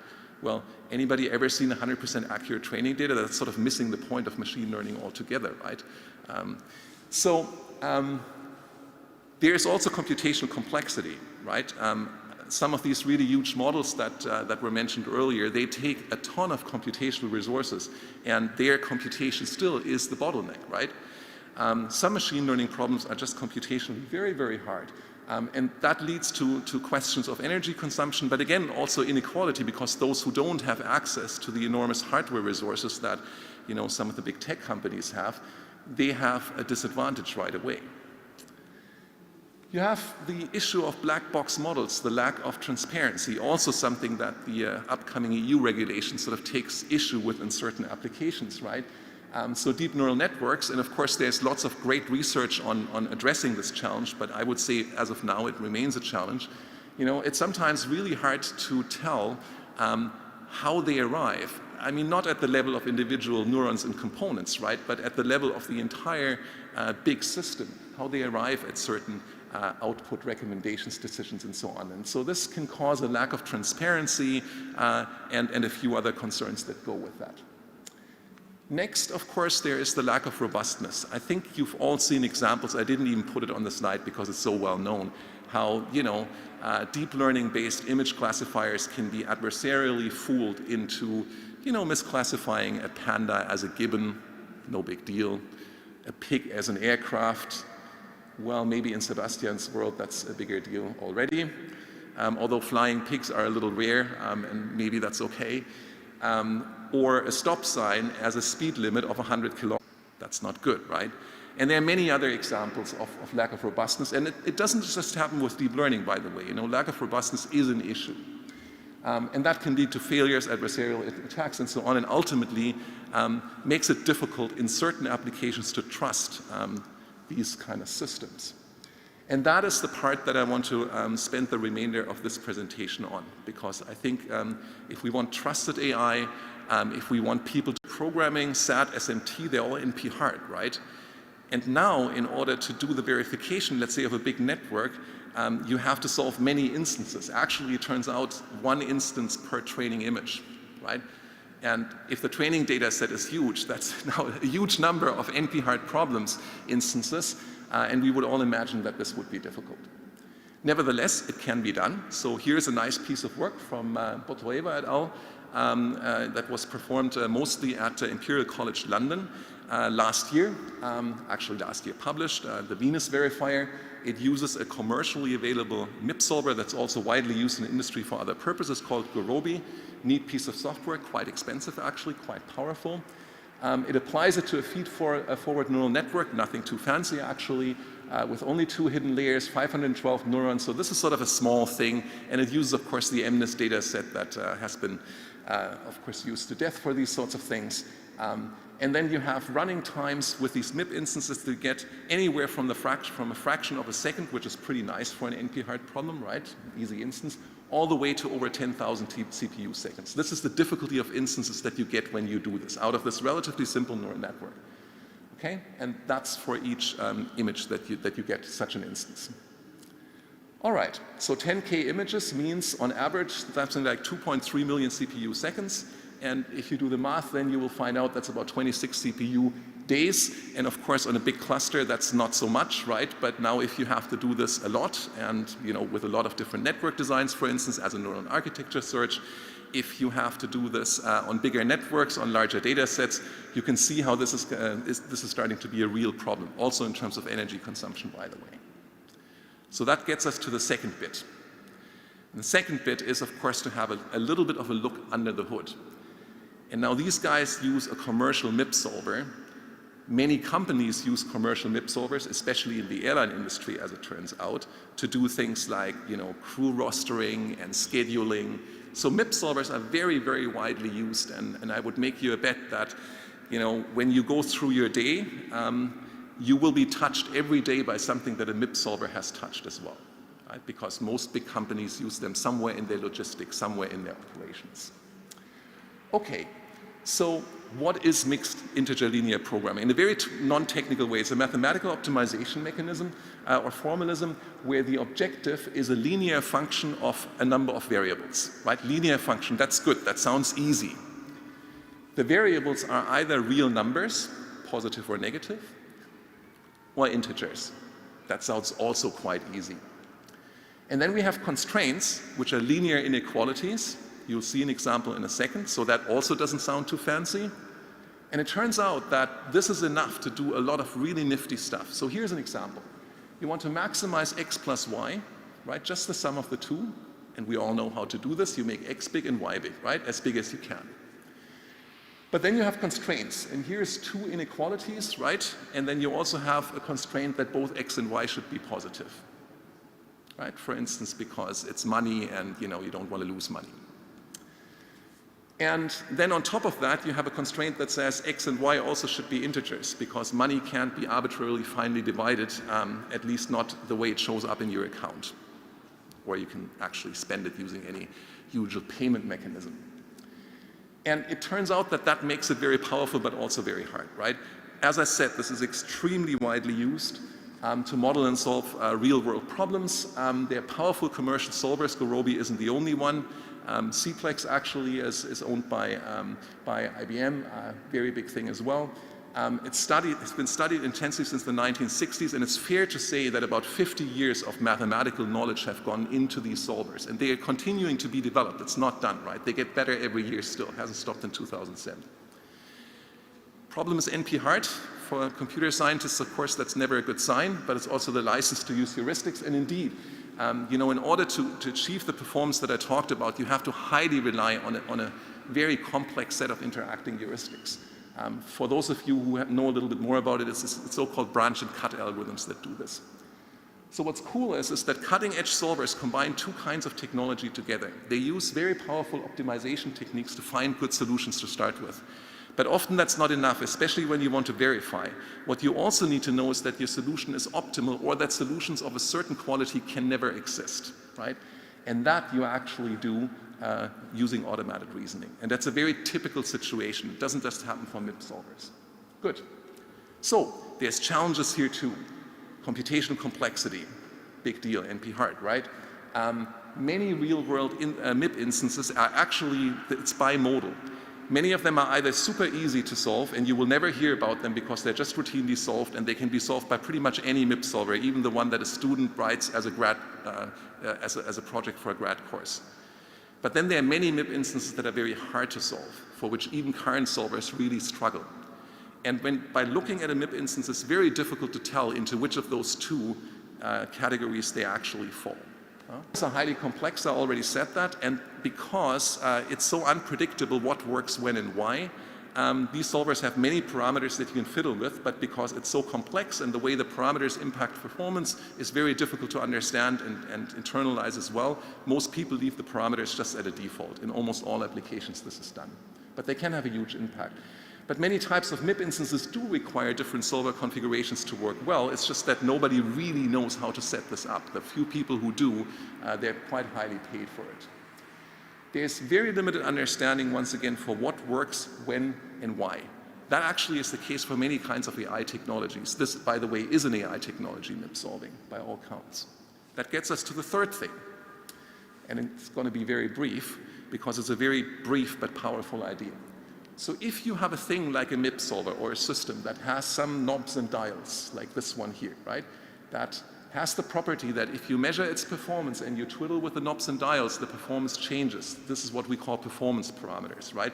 Neural networks have them, neural network learning mechanisms have them, almost all AI techniques have them. And then now the question arises. The question is how to actually fiddle with the knobs and dials to get optimum performance. And so this leads to a problem that's technically known as the algorithm configuration problem. Very briefly, you have a parameterized algorithm like a MIP solver that you want to optimize, some configuration space that describe the settings of the knobs and dials. You then have also a set of training inputs, so that starts to look like a learning problem. It actually is. And a performance metric that without loss of generality you want to minimize. That looks even more like a learning problem, right? And so now you want to determine this argument mathematically speaking. And because I can write it down that easily, one might be tempted to think, well, there should be an easy solution, but that's not the case because, you know, the space is huge. We have discrete and categorical parameters. Typically, parameters interact. Some of them are conditionally dependent on others. It's very messy, right? And so for all these reasons, standard optimization methods, you can't just take a standard optimizer, throw it on this, and expect it to work. It typically doesn't, right? However, as it turns out, there are effective general purpose algorithm configurators. This is something my group and I, and actually also some other groups around the world, have been working on for a little bit more than 10 years now. And they actually work quite well, as I will show you in a moment. This is Cplex, one of the commercial MIP solvers. And here we have a computational sustainability problem called wildlife corridor design. I won't explain it in detail, but it has to do with optimizing land purchases and protection in order to protect biological diversity, right? And you can formulate this quite easily as mixed integer programming, and then you have to solve it. And what we see here is the CPU seconds for solving one of these problems, and you have to solve many variants to find the best one, essentially. And what you see here is the Cplex default setting, and you see the range is very similar to what I said before, between, you know, tens of microseconds all the way to, CPU hours for one instance. Now, if you optimize this automatically using an automated algorithm configurator, you can bring this down, especially on the hard end, sometimes by 3 orders of magnitude, right? So that is the power of automatically optimizing the performance of a very complex algorithm. And we do that using a combination of machine learning and optimization techniques known as Bayesian optimization. This gets a 52.3 speed up on average. Now think back what I told you about MIP solvers. Manual improvements in the MIP solver, a factor of 1.9 per year. Now you can see how many years we skip by using this technology. Meta-AI technology, you could say. Okay, 4, we're almost done. Because now we can plug the pieces together. We can solve MIP thanks to 50 years of math and many heuristics and clever people who can fiddle with knobs and dials. We can automate the fiddling with knobs and dials. And we can make neural networks more robust by using MIP solvers. Why don't we put it all together? And here's what we do, right? So this is the situation that we had with MIP-based verification of deep neural network classifiers. I told you about this before, right? So pretty hefty computational cost. Now what we're going to do is we're going to talk about the next generation of this. It's actually coming straight out of my lab. The key ideas are 2. You can automatically configure the MIP solver using a general purpose algorithm configurator. In this case, we use the Bayesian optimization one that I hinted at earlier. And the second thing that I won't have time to talk in detail about is to run different complementary configurations in parallel to further increase robustness. Robustness is very important here, obviously. Also the robustness in verifying this, right? Because although it's true that once I have verified a network, I can use it and it doesn't matter how much the verification cost me in a sense, it still costs. And moreover, if it's unpredictable whether the verification costs me 10 times as much or 100 times as much as I expect, right? That does matter as well. It's good to be robust here as well. And so here are early results from this research. What you can see here is, this is again running time in CPU seconds with a penalty factor for ones that you can't solve, because unfortunately that happens too. This is the main diagonal here where you can see, if the configuration would give us nothing, if all these tricks would give us nothing, we would all be on that line. But as it turns out, we're mostly below the line and a bit above. So there's actually quite a few instances above. That's the price that we pay for robustness. But overall, we can get the average running time with relatively little effort down from 395 to 256 CPU seconds for the instances in this set. So that's not quite as impressive as what we've seen before, but for a first attempt, I think it's actually very, very good. So that, again, shortcut, maybe 1 year of MIP solver development, which is quite nice. So before we all go to lunch, you might have noticed in the title of my talk the word crucible of AI. And I'm not sure how many of you use that word regularly, but I wanted to say something about why I chose that word and what it means. So a crucible, according to the Merriam-Webster dictionary, can be 3 different things. The first falls into Max's kind of world. And I'm sure that actually Max could now give a talk on the crucible of AI that would be very different from this, but would satisfy that definition. But for me, what I wanted to get across here is the last 2. It's a severe test for AI, right? I think we're entering a stage where, because AI is being so successful, there's also a lot riding on it now. Literally in terms of autonomous transformation, but also metaphorically in terms of, for instance, the future of our planet, if we really use AI techniques in order to deal with the challenges that faces. And we will and we should, right? So it is a severe test for AI technology that we're steering towards, and we should, put everything that we can into passing that test. And the third meaning is a place or situation in which concentrated forces interact to cause or influence change or development. And I thought, with the 4 of us together here and all of you, there's probably a lot of this already together, with the AI Center at RWTH being run now. So, this certainly is a point where concentrated forces interact, right? So hopefully a crucible for AI. And also in Europe, where, a lot of people that, of course, have diverse perspective and different ideas how to achieve certain things interact quite intensely. That also is a crucible of AI, and I think it's good to have that. So the key challenge for me in this crucible of AI is an effective combination of learning and reasoning, and actually what I've shown you is such an effective combination, right? MIP solvers themselves actually already have limited forms of learning in there and limited forms of reasoning, right? Now, if you use them on top of other machine learning, you have a somewhat more powerful thing, and then if you use automated algorithm configuration, which again is machine learning on top of that, you achieve even more. So I hope to have given you a taste for the kind of things that can be done when you put these two things together. Of course, it's really just a taste. So to wrap up, my take-home message is this. Learning is key to perception and adaptation and flexibility. I think you've heard many speakers say this today. I think it's just the truth, and that is why learning is powerful and why it's going to remain extremely important for what we're doing going forward and for the success of AI. Reasoning, however, is the key to verification, to robustness, and to trust. What nobody talks about, but I love to, is that any piece of hardware that has a chip in it, absolutely any piece of hardware, has already been touched by AI. It is true that chip design still leaves lots of room, as Max says, for advanced AI techniques.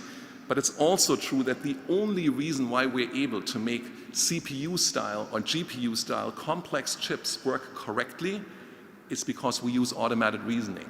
Every chip designer on the planet does that, right? That's very important to know, and that's why we can trust hardware to the degree that we can, and that's why in the future we can trust software more. Everything that we're doing with machine learning would be completely impossible without some measure of trustable hardware and software in which it's all implemented, right? So therefore, this is important. Human intelligence is based on learning and reasoning. We learn and we reason, and we often do it together, and that is very powerful. So of course AI should do the same thing. And of course there's much work that remains to be done, many challenges and opportunities for people of all stripes and colors, whether they come more from the learning, from the reasoning side, from the combining side, from completely outside. I think it's just important. Final slide, this all for me is part of a bigger picture, an effort to automate the creation of trustworthy AI systems, because it's not clear how much we can trust people always to do this well, right?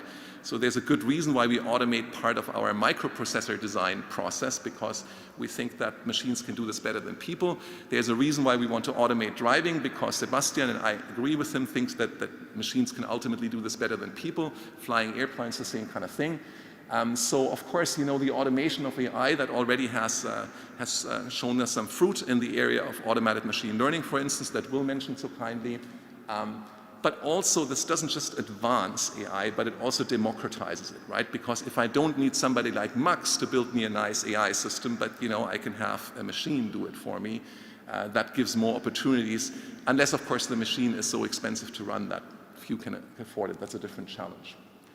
Okay, the use of key AI techniques and lots of computation, I think, can really proceed best when you leverage human ingenuity and intuition still. And I see this to be the case for the foreseeable future. So I think we should focus our AI efforts in this direction. And that brings me to the final point. I think, you know, the AI that we want is human-centered AI. And what is that actually? This word is bandied around a lot, but what that is quite simple to explain. It's not AI that's made for people so that, you know, people feel better or live better. It could be that too, but what it really is, it's AI that doesn't attempt to replace human intelligence outright, but that attempts to augment it, to strengthen it, to help human intelligence deal better with the problems for which human intelligence is not so well made, such as predicting the far future, such as doing immensely complicated pattern recognition tasks, such as following deep and long chains of reasoning to see whether a system is actually safe. And that's all I wanted to share with you. It's been my pleasure to be here, and hopefully you will enjoy lunch. Hopefully you've also enjoyed a little bit some of this and can take some of it with you into the lunch break and think about it a little more. Thank you very much.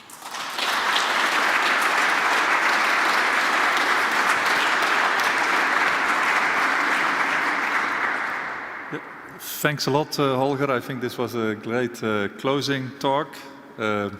I think it was very interesting to see the overview. Because of the time, I will only allow for one question. Max? Thank you, Holger, for a wonderful talk. I really enjoyed it. So I have a question about sort of there seems to be a whole spectrum. On the one hand, you have, let's say, solving an optimization problem using a MIP solver and maybe a few parameters that are being tuned by machine learning. On the other side, you have sort of Google vision, which is basically replace everything with reinforcement learning, right? I mean, their vision is to create a complete chip, completely 100% with reinforcement learning, and do away with every human engineered piece in the loop. And there's, of course, many shades of gray in the middle. So my question to you is, where do you see this process end? Do you see there is a fundamental limit to what AI can do, and you know, at some point we will sort of end up with a mixture of these two things? Or do you see in the long run this actually pushes all the way to completely 100% learned solvers? It's an excellent question. I personally have trouble imagining that you can go all the way and learn everything. You know, not from a theoretical point of view. I think there I see no obstacles whatsoever. But from a pragmatic point of view, if you look at the amount of data, and that doesn't have to be data sets, but it can also be data gathered from interaction as in reinforcement learning. I think at some point you will probably find that it's so much that while theoretically possible, it becomes practically completely impractical to learn all this stuff. But the real answer to your question is this. Intellectually, I find this interesting to think about whether it's possible and or practical or not. But, you know, as a scientist responsible to society, I question whether we should, first of all, bet on this being possible. I think it's okay for Google to do that with their own money. That's their choice, but I think as a society we shouldn't. And we shouldn't because of two reasons. There's a better path, at least for the near and medium term future, and I think almost nobody disagrees about that, to get closer to an ability to solve important problems that can be solved with AI and need to be solved with AI, and we should go as fast as we can there, right? And the second thing is, you know, I am worried that if we learn it from scratch, we might end up with systems that are sort of equally difficult to predict and to have trust in as humans. Now, I am an optimist. I have a lot of trust in my fellow human beings, but I think if we look around, we would all agree that one of the things that people are bad at is to flawlessly do things they're instructed to do. And it's actually nice that people are bad at this because, you know, we wouldn't want them to be like that. But there are many problems for which we need precisely this, right? And so if you learn everything, my fear is that we might get human-level AI, but also with a lot of the kind of human flaws, maybe at a superhuman scale, and I would find that disturbing. I think I would much prefer AI, especially for the problems of our time, that by design can be trusted more than I can trust my fellow scientists. Having said this, I trust my fellow scientists a lot, particularly when it comes to nice lunch conversations now, which I'm looking forward to. Okay, let's thank Holger again.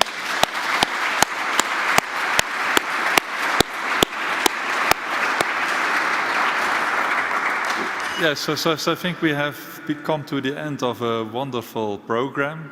Actually, there have been other events, as Bastian has indicated in the beginning.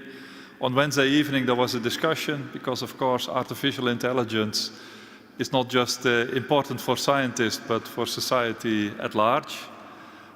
Yesterday, we had 10 TED-style talks. We could have given 30, showing about all the exciting machine learning and AI research that is taking place at this university.